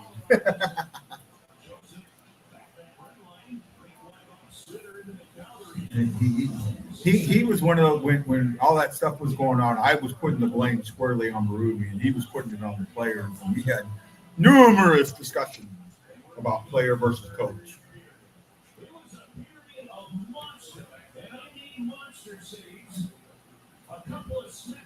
Well, 2-2. After 2, we are deuces wild here. We're going to take a quick 5-minute break just to give ourselves a chance. Oh, I thought I did say hi to Big Bob. I'm sorry. Hi, Bob.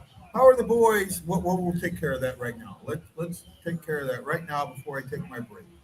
Here we go. Hawaii Blues fan, we're bleeding blue with you. Let's go Blues! Let's go Blues! Let's go Blues! There we go. There's the boys.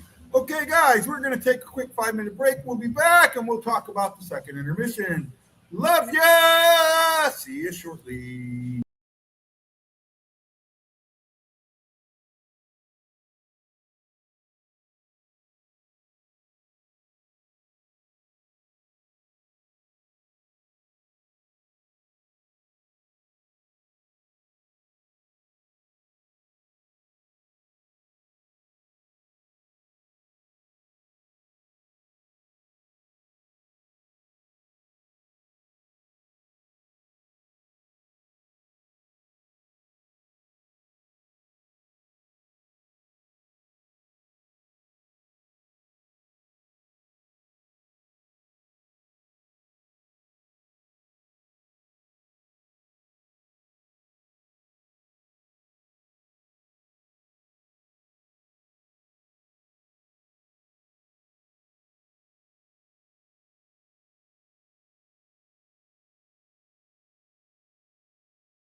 after a good second period, as Matt Lowe said. We are here to no longer ignore you, even though Rob says he's married, so he's used to being ignored. Yes, I know that feeling. In the second period, let's go over some stats here real quick. Let me pull up my stat board. The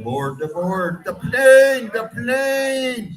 Okay, shots were 14-12 in favor of the Calgary Flames. For the game, they're 23-16. Blues need to shoot a little more to keep their average. They've already allowed Calgary to shoot more than their average. Penalties that period. Calgary had two penalties. They had a 5-minute for fighting for Lundberg. They also had a 2-minute one for holding from Backlund. That kind of cost them. And the Blues had 3 penalties that period from Tucker, Thomas, and Parayko. Tucker's was the fighting major. Thomas and Parayko had the other 2, and they did not score. They did not give up a goal. Shots overall, like I said, were 16-23. The Blues have 37 attempts to, and I'm going to see if I can get this right, 47. So get that number right. So that's 36-47. Oh, we're getting out. We're getting out attempted good. Yeah. All right. I mean, go ahead.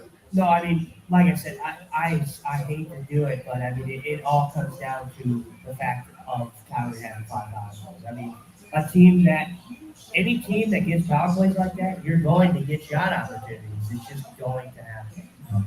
They're saying Big Satan. Hopper looked really good this game. I was concerned, but Hopper looked really good. Hits 21-17 in favor of St. Louis. St. Louis had 7 giveaways. Calgary had 9. The Flames had 2 takeaways. The Blues had 6. Actually, now it's 8-9. They just updated my board. Block shots. Blues have blocked 9. Calgary have blocked 15. Face-offs. Blues are winning the face-offs. 25-16, 61% to 39%. That is held to the game. And I actually, because the Blues do the pickup or whatever, so they did the face-off. So I'm glad that right on that one, because one of the questions was, who's going to be winning the face-off battle. I had the Blues winning the face-off battle. Yeah, well, I mean, that's the face-off battle is where it starts, and especially in your own zone, right? You win that face-off battle, you take their play away. Right now, that Montgomery said you need the big guys to show up. Well, Thomas, 2 points. Bushnevich, a point. Neighbors, a point. Snuggerud, a point. Falk, a point. I mean, you take Snuggerud out of that, and those are the 5. Those guys right there, those 4 guys, are some of the guys that he called out. Yeah, he's called out.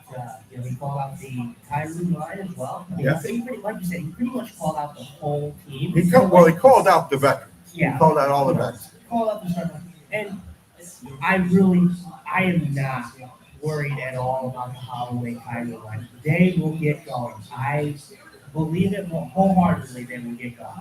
I'm with you too. I think that they will absolutely explode. And I do. And I think you're seeing the Thomas that we need to see. So he's on an 82 point. I have a feeling I'm going to see 4 points. 4 points. So you think the Blues will, you had to score 3-2, right? So, Originally, yeah, 3-2. So you think the Blues will hot 2 4-2, yeah. 4-2, okay. Right? That'd be nice. Because I think it's there, and I think Hoffer has shown a real strong ability when he lets one in that is questionable about locking it down afterwards. He seems to kind of buckle down quite a bit. So I'm kind of expecting that. I wasn't as worried as you were, in the preseason when we were talking about Hofer, because Hofer did have some kind of poor performances and not making decisions. Hold on a second. Are those commercials going into your feed? No, we're good. Oh, okay. No, we're good right now. I haven't heard anybody say anything that it's picking up, so I think we're good. I kind of got it balanced right now, I think. Right? So I think over not having too strong of performances in the preseason, I still wasn't very worried. I think he's a solid goaltender. Yeah. I think it's going to take some time. He's not going to be the, Jordan Bennington as, can he be that? I wholeheartedly believe that he can maybe become that player. He is a very strong player when it comes Did you take them down or did they fall down? They fell down. Okay. I don't think it's bothering us right now. I think the lighting's okay. That's why I didn't say nothing. But I didn't really realize it.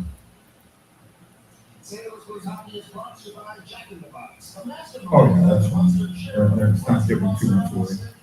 I was worried that they may fall down, but we're doing okay as we go.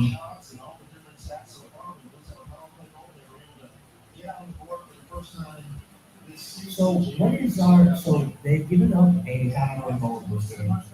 Unfortunate for us, nothing that really could have been done. Yeah, no, it was off the skate. I'm okay with it. They did give up a goal, halfway goal against Minnesota, but that was the one where they held the stick. So I don't really look at that one either, and I'm like, so the way I look at it is the Blues are kind of on a roll when it comes to the Philly deal, as if they can hopefully get away from those bad bounces, they might be okay. Well, one of the things they put up was puck battle win percentage. Calgary was at 76%. Yeah. That's not a good number, right? When you're losing 76 of the puck battles, you're not keeping the puck. It's a puck control game. You can't lose 76% of the battles, right? Now, they finally cracked it. We knew they were going to score. It's just win. And they cracked it. They scored. They did that. That's great. Now they got to move on. And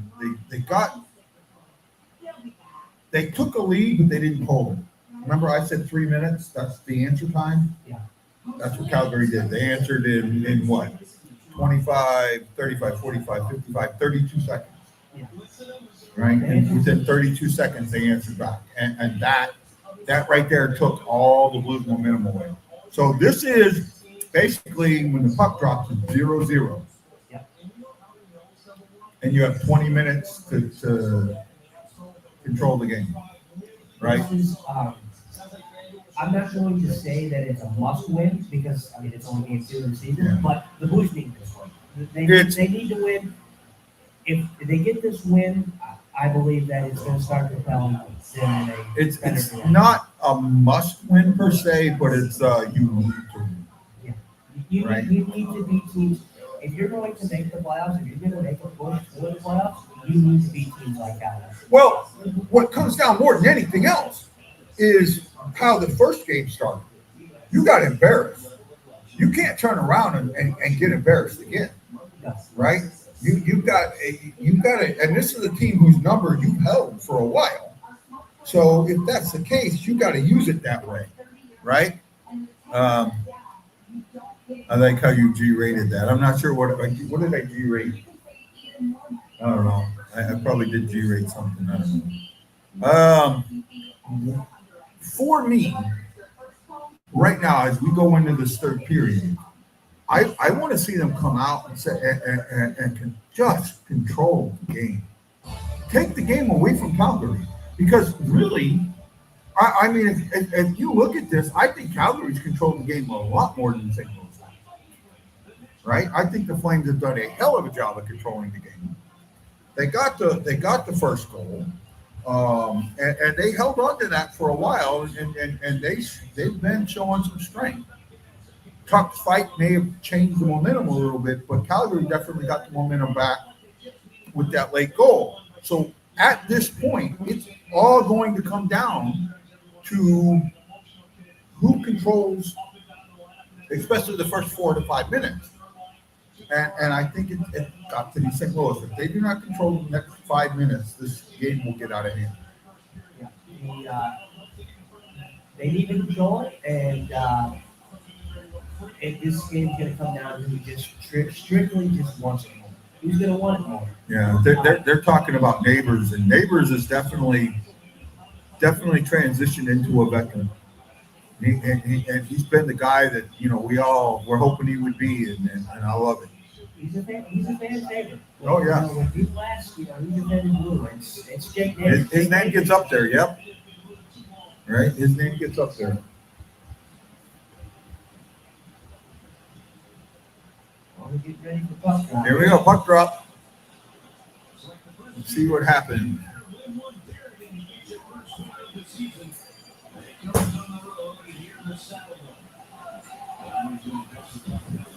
Yeah, I mean, if you're the St. Louis Blues, you cannot afford to not get a single point in this game. Can't afford to what? You can't afford to not get a single point in this game. Oh, yeah. Well, you have. I mean, I don't think you can afford to get two, not get two. I think one's not good enough. you need to win, but you cannot get no points. You can't walk away from your first two games with 25% points percentage. Right? The worst you can walk away from the first two is 50%. That's the worst you can walk away. You anything less than that, and you've got a struggle on your hand, at least in my eyes. And the way to beat that struggle is to really come out and control this game, and that's what we're looking for in the first or in the third. In the first 4 minutes, they control this game. They're giving us another. Looks like another penalty got called. Yep. The Blues early in the series, so far throughout both games, and Jim Montgomery speaking it to the official right now. Yeah, Montgomery is please. Now they're killing time. You know what?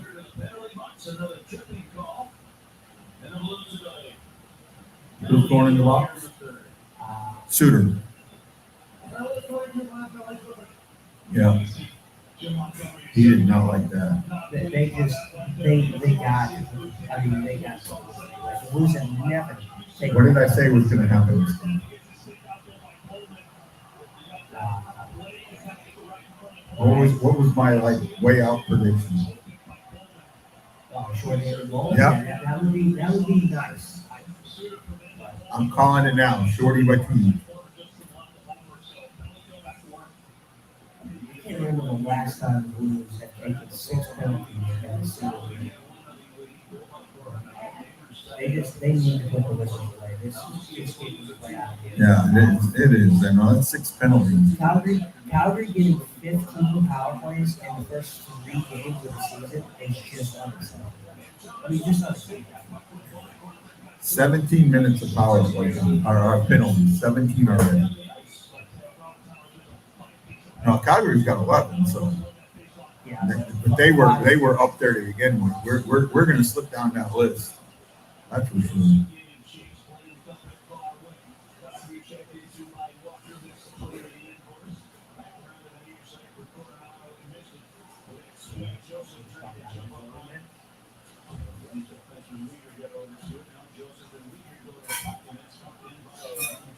Joseph has become a good penalty killer. I'll give him that. Oh, Joseph's strength is his penalty kill. If there's one thing that Joseph should not get slack for, it's his penalty kill. Yeah. If Joseph has a breakout or a career year, it's going to be huge for him. I originally said if Joseph makes his team, we're in trouble. However, he's proven some goodwill during the preseason, so we'll see here. I remember a lot of times last year where we were shorthanded and Joseph was the guy who was getting those chances. I just want to see. I want to see 505 hockey for Yeah, well, no, I want to see Montgomery's offense. And I don't think we've seen it yet this season. No, we have not. Right? We haven't seen that yet, and I'm not sure why. And that's kind of maybe it'll take a game or two. You know, like everyone said, they didn't play together that much. But man, it was sure there against Ottawa. And yeah, Ottawa had played a 50-50 team. You know, half NHL, half AHL, where we were 90-10. But still, that offense, we know it's there. Why aren't we? That's what I want to see. Right? I want to see that offense just break out.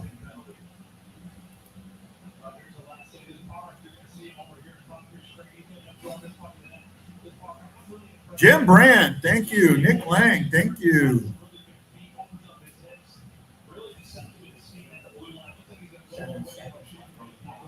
Yeah, well, I'll take it.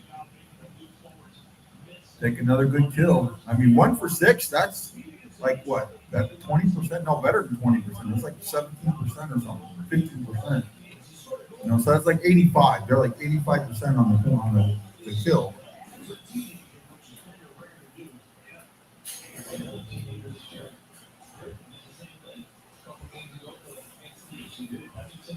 $85%. That's kind of getting in the numbers you need. This is a big, I mean, this is when we've got capitalized. Yeah. You know, they big red on the penalty kill. They got to make calorie back. Flames and ripping around to the near side. That should be how you see it is. And another offensive zone draw for the St. Louis Blues after this short message. Yeah, I mean, like I said, I might be, you know, I'm part of the newer age of things, and I just, the way I view the game now is it's so hard to keep pressure and, you know, maintain momentum when you're having to kill balls. I mean, 6. No.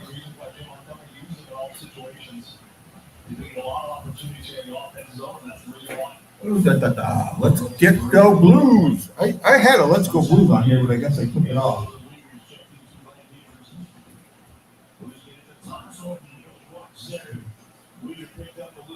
I had one. I guess I took it off.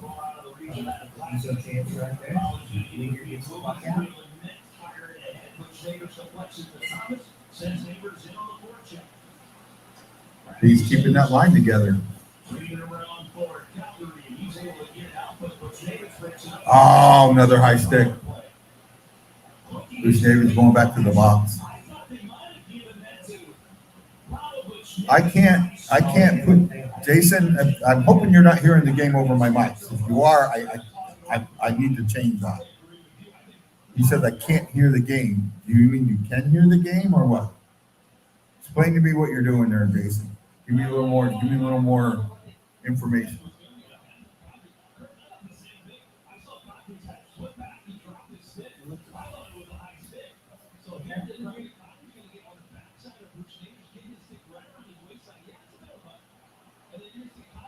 Oh, wait a minute.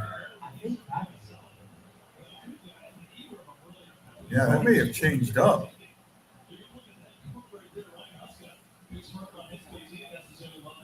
I can't see. Did the Blues go on the power play or did they give them incidentals? I don't know. I think Kadri's trying to sell one, I think. Oh, they gave Kadri, so we're back on the power play. Yeah, Kadri's so bad. He tried to sell. Good. The NHL finally gets one right for him. No shot. I swore it was on Bruce Davis. I saw the high stick. I didn't see the hook that created the high stick.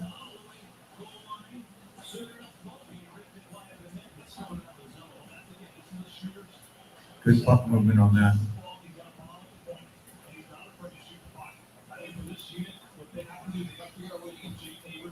Yeah, the problem isn't the puck movement on the power play, it's the getting into the zone.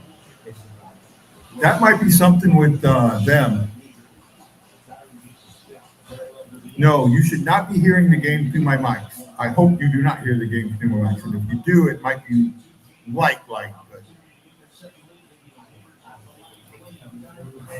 Matt Lowe, are you talking about from my show or from you watching the game? I mean, my mic could be picking it up a little bit. Oh, they are picking up a little bit. So I'll talk to my mic down a little.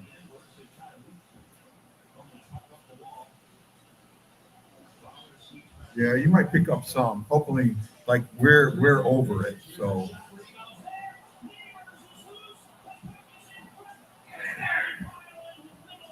someone put that puck in the net. That could be another penalty if he's laying on it, if he's got his hand on it. Oh man, what a save by Wolf. Okay, well, I may have to tone it down a little bit. That should be okay. What a save. Yeah. Save by Wolf. That's the traffic we were talking about. Yep, getting that track. Oh, yeah. Oh, that was close. And I think Oh, wow. Yeah, it was just sitting there. Wolf couldn't even grab it. oh man, what a Wow, what a play. yes it was, right in front of the net. Wolf was praying there. Neighbors, right in front of the net. Right where he used to be. Oh man, what a No, I should be okay. I mean, I'm sure you're going to hear a little bit on the background, and we'll kind of. I'll keep working on it some. I mean, we're getting closer to the end of the game, so I mean, you would have told me in the first period, I would have been more worried. But I think there's I can't see the clock. I'm a little far away, so 13 minutes. So yeah.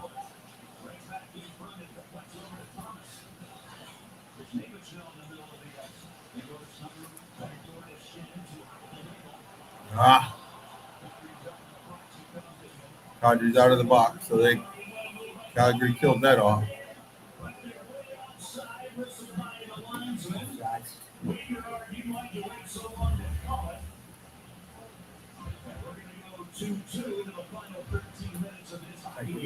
commercial break. Are we going to take a commercial? They're taking a commercial break, so we'll do this.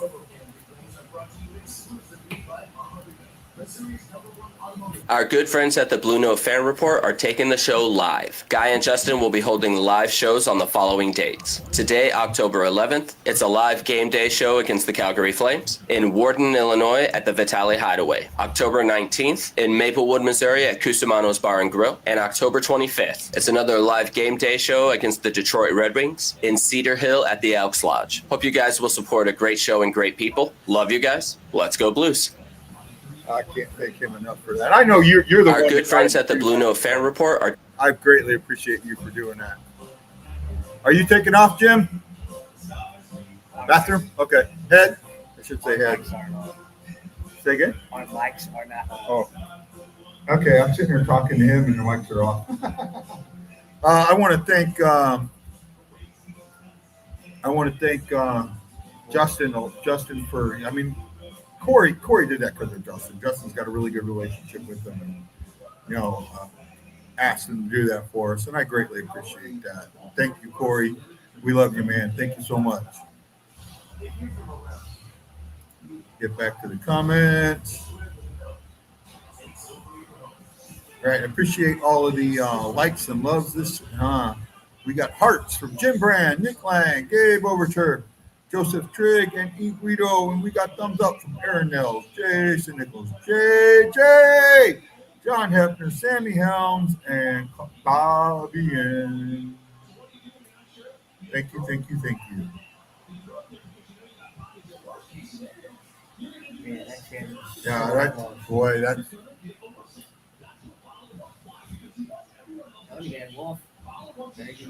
Yeah, that's where you got to get that goal. You got to get that puck in no matter what. But they did the right thing. They got somebody to the front of the net. Yeah. They were neighbors. So I mean, he didn't score, but you have to give and take in this.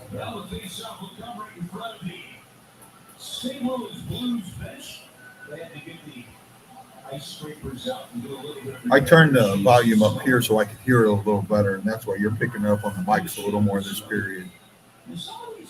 I'm hoping, actually, what I would really like to see more profound is the defense. The defense jumping into the play. The Blues were one of the best teams to do it, man. Yeah.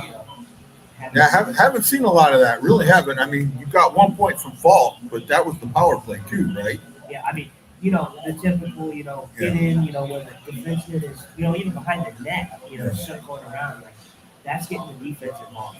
Yeah.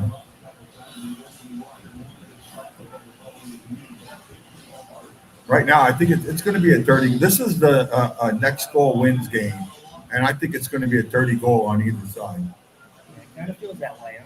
Yep. Well, let's hope it's in our favor. Yep.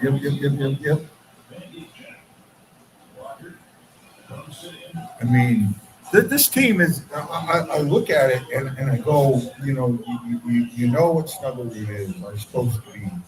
Kind of know what Melu is supposed to be. You've got Dvorsky down. You've got guys that are ready, getting to that point where they're ready to step up. And like Montgomery said, it's time for the vets to show what this team can be and who they are. And if they do that at all, right? And even Bushnavic, I mean, you talked about it. Bushnavic acknowledged that he needed to play better this season. And for the most part, I'm seeing it. I'm seeing a lot more work ethic from him. Yeah, well, I mean, that line's been the best line. Yeah.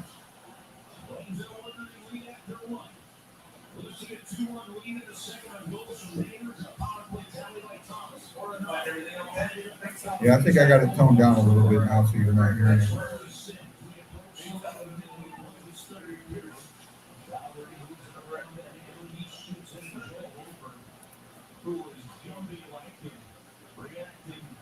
Shots are 26-19. They're 3-3 this period for both teams.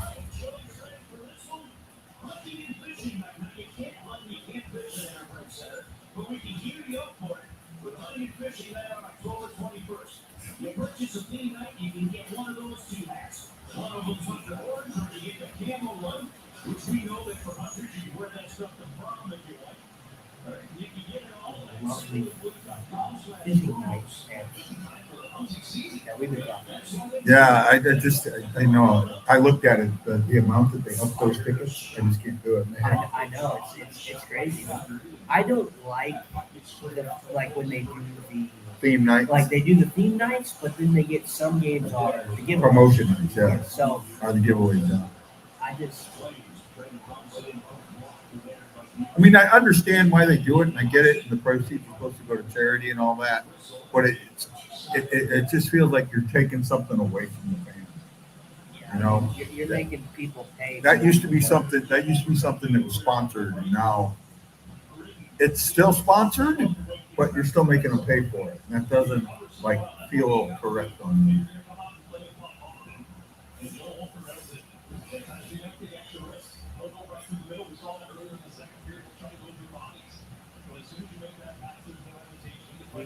If we can get a quick one, then we can get a halter goal.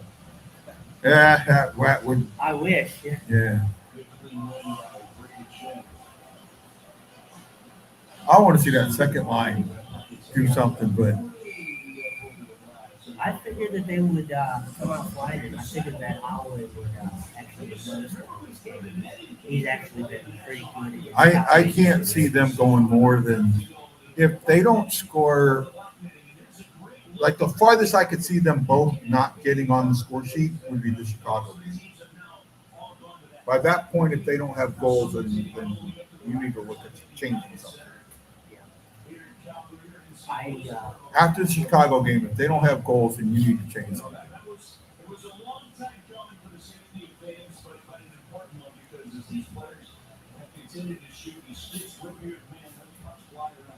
Still a lot of hockey left, and still, again, all it takes right now is controlling the puck at the right time. When the new building gets built and named and sold, I hope I haven't asked anybody at the broadcast locations in about the same spot. It is about good to get some. I want to thank Vitalie's Hideaway again. Thank you all for coming out. Thank you for hosting us. We greatly appreciate you. There's a live band tonight. I may stick around for a little bit. I'm not sure yet. No, I'm good, man. I'm good. No, I'm okay. I'll get one. I'll get one that's with octane in it after my show.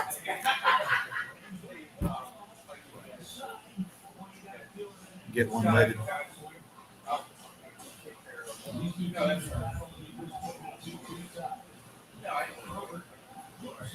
They've been unlighted up to now. I guess I do have to see if I can break that out so I can put it on their page. That was fun. Even though I was the butt of the joke. And it wasn't, I can drink. It's that I wasn't expecting. Yeah, I mean, I'm gonna ask though. I wonder what do we see? Do you think if we go this rest of this game without seeing Holloway, Shannon, or Kyrie on the board, that we possibly see sooner next game in between Kyrie and Holloway? No, You think so? no. Because even sooner, that third line's been quiet this game, right? Yeah, I mean, I'm just saying because if they're gonna change something up, that would I will say this: there is one element this team is missing that I can't believe I'm about to say. What do you think? Is there an element that you see in the first two games that's missing?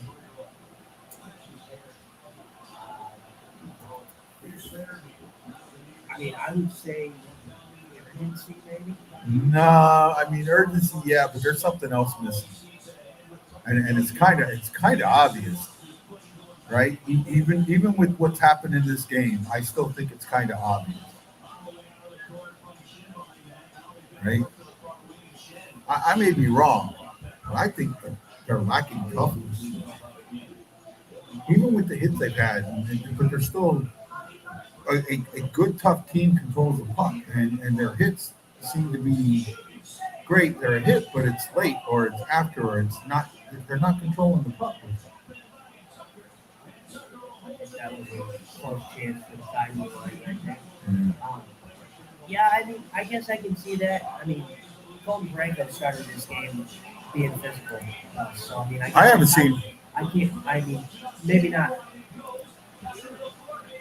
So they have, Matt Lowe says they've got Broberg with Malu and Falk with Tucker. Oh, he's getting frustrated. I mean, yeah, he's getting the chance, and that Kyrie line just got two good chances. Right. Mr. Kyrou has 2 shots on net, and he has missed 4 times, or he's been blocked 4 times. Great save by. And he has 2 takeaways.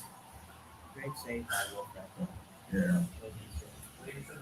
Are you getting ready to head out, Jim, or? I closed out, so Say again? I closed my bill out, I'll be right back. but now I was gonna hang around for a little bit. Okay.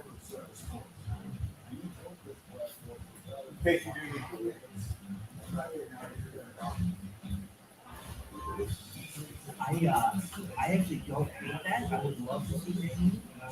Get over. I mean, I would like to see, like I was saying, have Robert playing with Borrego. At some point in the season. I think those two would be fantastic. I think Mayu is going to take some time to move there and get back into it, but I think that in the end, I think he's going to be a solid. I just think he's going to take some time. We're in commercial break right now. The guy is giving out some pumps. We'll be back.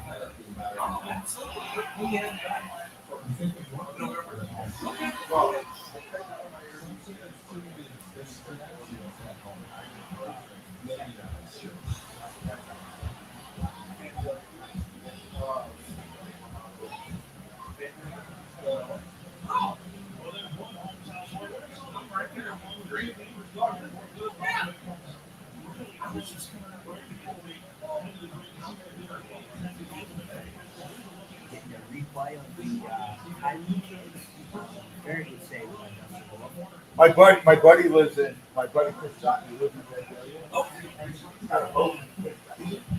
Everybody's trying to feel it. Jordan Kyrie was definitely thinking. Hopefully, once he finally gets one, that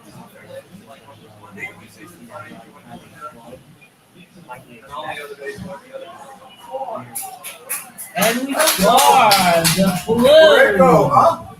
They finally score! And they give the Blues a 3-2 lead. There we go.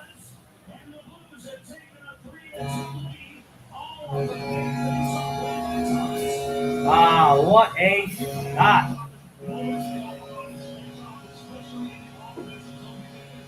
That's what I love to see. Colton Pareko with a massive bottom from the point. I believe it it gets deflected. I don't quite know it. Oh, it looks like Jake Neighbors might have got his second of the game. Yeah. Shot from Colton Borrego from the point. Great play. Way to get traffic in front of the net. Off the face-off. Oh, I think it was Neighbors. Yep, Neighbors from Pareko and Fowler. There's the defense. That's what you're talking about. Well, getting shots through from the point is one thing. But Like a good neighbor, Jake is there.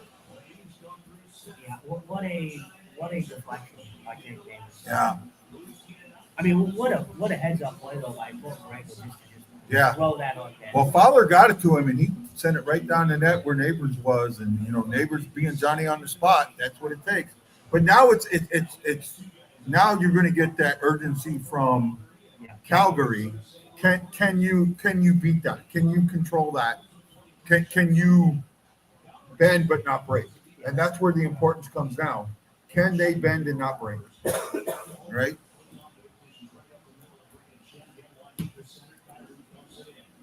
Neighbors tip it because face-off matter like a good neighbor. Yes, they do. That's another key point. The Blues were not good on the face-off dot against Minnesota as a home opener, so it makes a big difference. Right? Matt Lowe says Wolf is tough, going to have to feed pucks, and that's exactly what they did. I mean, and it was a quick bang play. Cole Borrego gets that puck on net early, but bad defensive coverage by the Coyotes. Yeah. Jake Neighbors was the only one in the slot, so Yeah. no one was getting Neighbors out of that net. Are we on a hat trick alert? Yes, we are. Jake Neighbors. Hat trick alert. Second game of the season, and we're on hat trick alert. Let's see what happens. But I'm not particularly worried about the hat trick. I'm worried about the win. Yeah. Well, I'm just glad that if we does get one, I'm not going to lose my hat. I'm like so afraid to take this hat to the game now because I mean it's not going. I don't care. Well, if you sit up top, it probably won't even make it to the ice. So. Well, I mean what they've been doing now is if you throw your hat, someone picks it up and then throws it. Keeps throwing it. That's how they had an O.B. Clark hat, and that's how they got the O.B. Clark hat down to the ice. Yeah. Because they do it from the fourth level.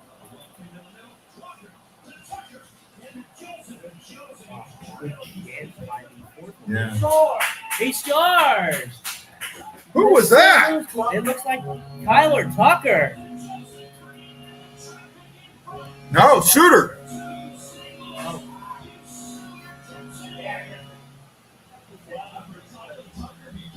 Tyler Tucker, hey, another quick bang play where the defenseman at the top shoots the puck very, very quickly. Yeah, they're putting it on Tucker, but I see Suter celebrating. Yeah, this Suter's goal. Suter gets the tip. There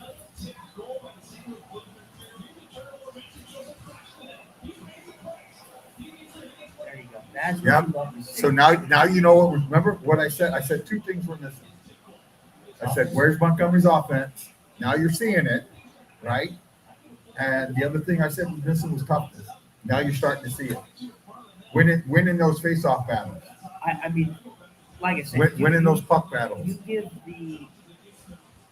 got to give the defenseman credit. I mean, two quick bang plays where they just shoot the puck immediately, not letting Dustin Wolf get ready for it. Yeah. Well, they've got one assist. They've got the secondary assist to Joseph, and they have the primary assist to unassisted. So either that's going to change. I think Suter's going to get in there. Yeah, they were showing Suter. I think that goal was Suter's assisted by Tucker and Joseph. That's what I think is going to happen. But we were talking about that, about how we shot. He brought up a good point in the pregame where he was talking about how the Blues let Gustafson telegraph every shot. Yeah. Those two goals, you didn't let Dustin Wolf get set for those. Yep. Yeah, no chance. No chance. I mean, tips are tips, but you shoot those pucks quickly. Yep. So they have changed it. The goal is now Suter's from Tucker. So Suter gets his first as a St. Louis Blue. So we got some good, noteworthy stuff coming out of this game. We got Snugger getting his first point of a full season. Yeah. Yeah, of a full season. Oh, Walker gets a secondary assist on that. Okay, yeah, your boy, Walker. Nathan Walks. our favorite loss. Now see there's what I asked. Can you sustain their pressure? Right now we're going to see something that's been an issue for the Blues.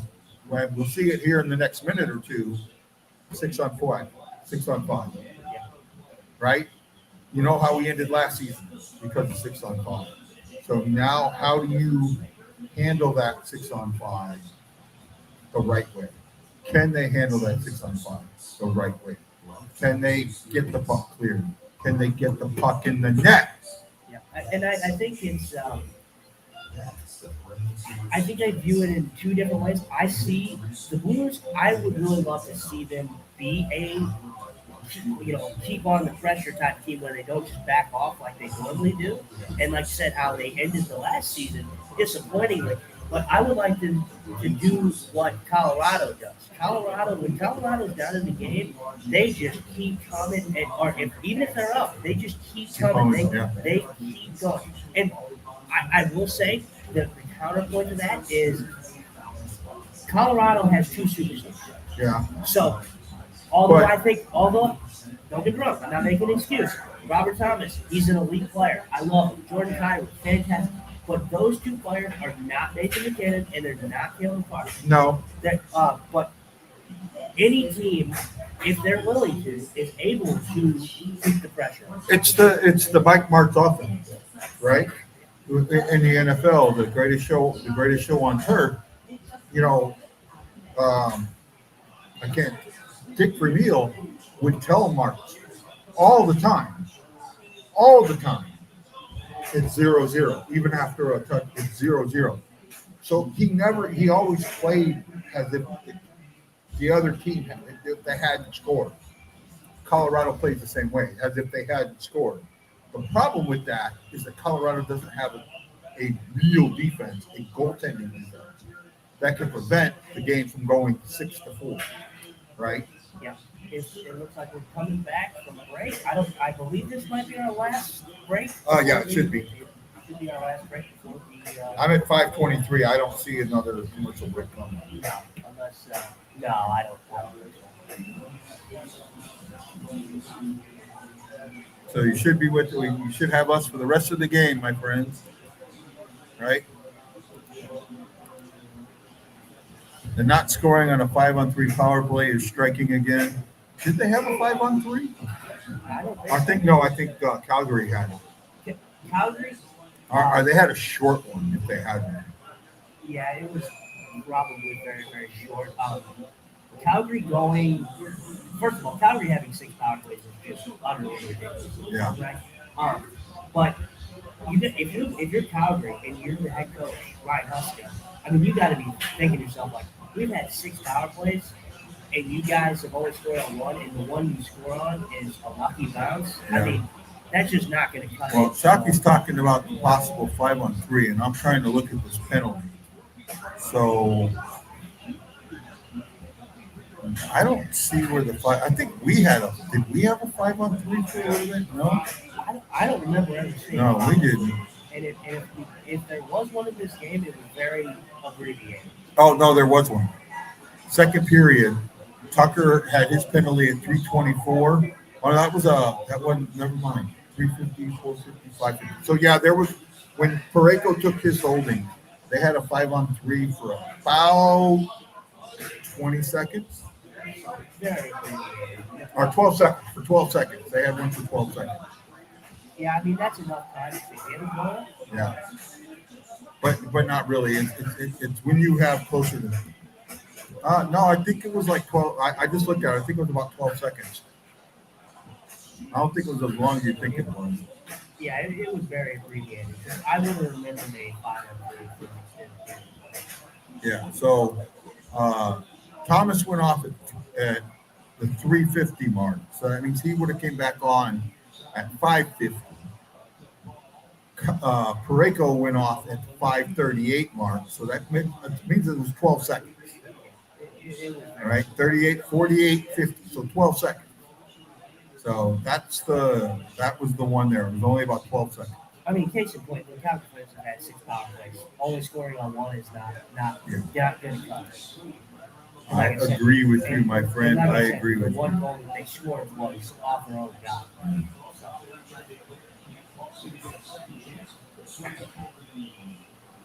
Calgary has not moved. Say again? I said, I guess Calgary has not moved forward. Yeah, nope. Not yet. Well, with 2 down, you would have thought they would have done it already. Maybe they'll wait till like the 3-minute mark. Well, I would have pulled them early with that bad as the Blues have been on that. But they've also haven't controlled the puck much this third period. And that's got a lot to do with it. So far, you're looking at 11-6 of the shot. So the Blues have been outshot almost this entire game, and now they're almost caught up. 29-27. So they've given up more than I wanted, but they're almost taking what I want. Yep, they just said it. Neighbors last year. Pretty nice. I mean, at this point, it doesn't look like Ryan Husky was cool to lower. Where are we at in the game? About 2-11. Wow, yeah. He's not going to.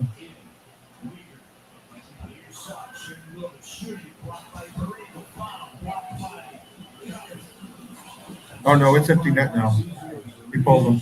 2 block shots, right? Yeah. That's a good sequence. Here we go. 11 minutes to go. Or not 11 minutes. 2 minutes to go. All right. We will probably stay on for about 10 minutes after the game. We'll do a 10-minute post game. They do have a band here tonight, so I need to break down, and I know my buddy needs to.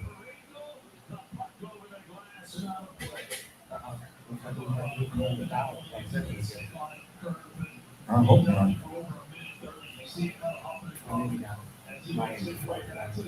Yeah.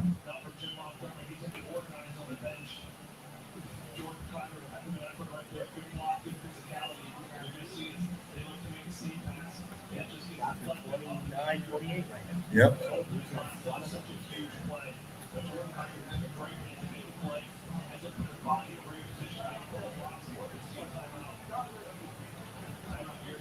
So I guess Calgary took their time out. Good show so far, man, Justin. I think this is a really good show. Now, there's only one person that's going to tell us whether we had a good show or not. Hey, Mom. Good show from Mom. That's the only one that matters. She's happy. Well, what about Dad? You can't forget Dad. Hey, Dad, we good? Yeah, he's saying we're good. I always forget Dad. You always forget Dad. Mom's the important one. Good show. And then getting to see Jim here, man, that made my day. Thanks, Jim. Really appreciate you there, shipmate. Jim, really appreciate you there, shipmate. And, to me, that's not a bad word. Shipmate. After you left the Navy, shipmate started becoming a bad word. I remember before I left. Oh. Yeah. Shipmate meant something, and that's an important word to me. Always has been.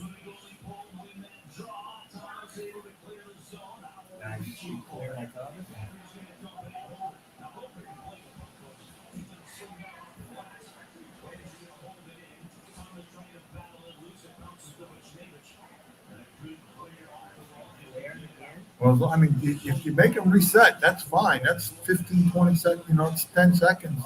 You take off the clock. And that's what's important. Take that time off the clock. It's like 112 remaining, 113 remaining, something like that. I can't see. The TV's way too far for me to see it.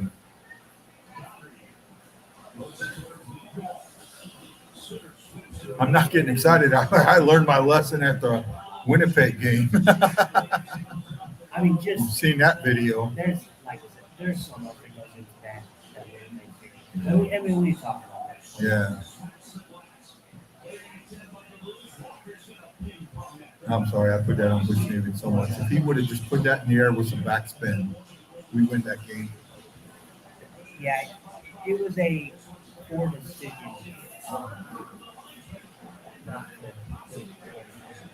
Yeah. There's other things that led up to that too, like the penalty that should never have been a penalty that led to a goal for Winnipeg. Yeah. That should have never happened. Yeah, Winnipeg got some bounces. Oh, here we go. Oh, he missed it. Thomas missed the net. I think it got blocked. And the Blues. Bring out the Zamboni. The Blues get their first win of the season. Go ahead, Justin. I'm sorry, I didn't mean to come Oh, over. no. I just a big win. Hey, and guess what? You were right. 4-2. I said 3-2. Well, you said 3-2, but you switched it. But yeah, technically we'll go 3-2. And technically, without the goal from Tucker, I would have been right. 4-1. Yeah. So an overall good game by the Blues. I mean, better third period, the best period that they probably Played so far this season. Yeah, absolutely. You look at the shots this period, they were 12-6. So they ended up getting outshot 29-28. But I'll take that because after the first period, it was 9-4. And they got outshot in the second 14-12.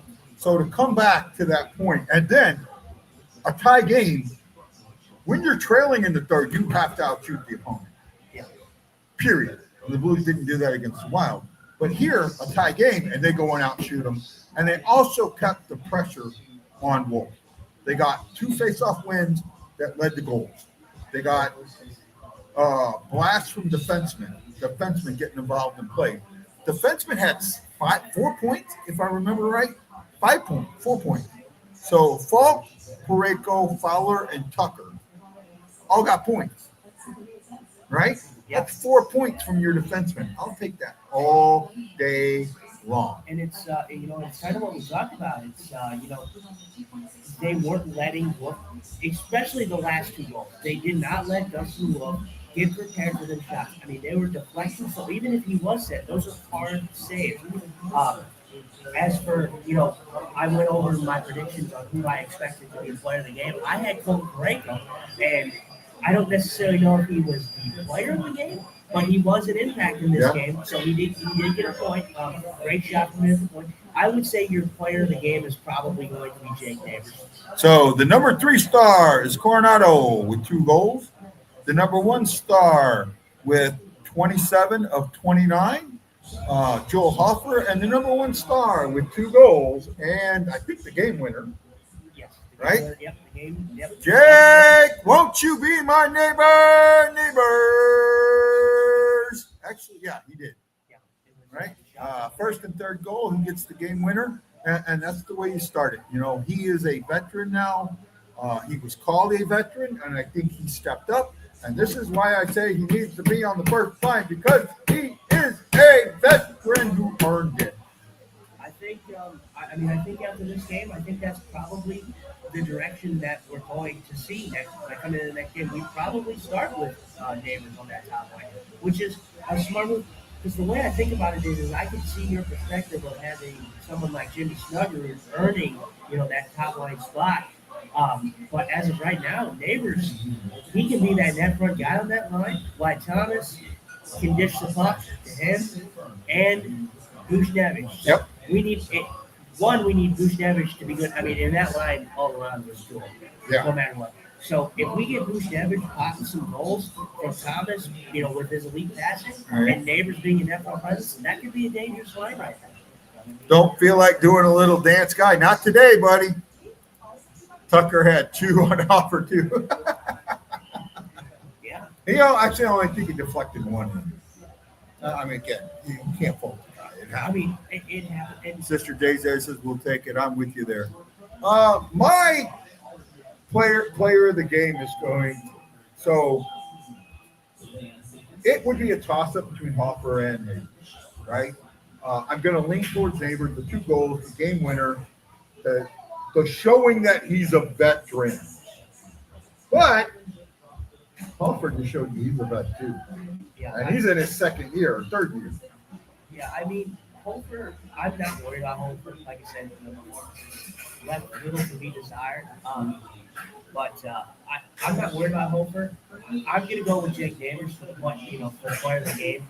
He did exactly what we talked about in the pregame, what the Blues needed to do, being in that front presence, being traffic in front of the goaltender, and that's exactly what he was. Yeah. But Neighbors, great plays, great tip. But I have to give credit to the defenseman who also got the 4 points Yeah. in the game, because without Pareko Pareko and Tucker got the shooter deflection. That was Suter's fault. But without those guys throwing the puck on the net quickly, those plays don't happen. Those plays don't develop. Oh no, I'm with you. I'm absolutely with you on that. This has been a great show. This is the first time you've got to do a full game day show with me. What do you think? It's definitely exciting. I mean, definitely, being visually impaired, it's a little tougher, having to see over there. But I had my thing. Sadly, I was on a Delay. like the slide. That's what I am. That's what I am in Hawaii. Yeah. I'm always on some type of delay. Yeah. So we deal with it, right? But I think now that you've gone through one, you're going to be able to work with us a little better. Yeah, right? I think it would be great. Before we go, let's tell everybody about our next shows, right?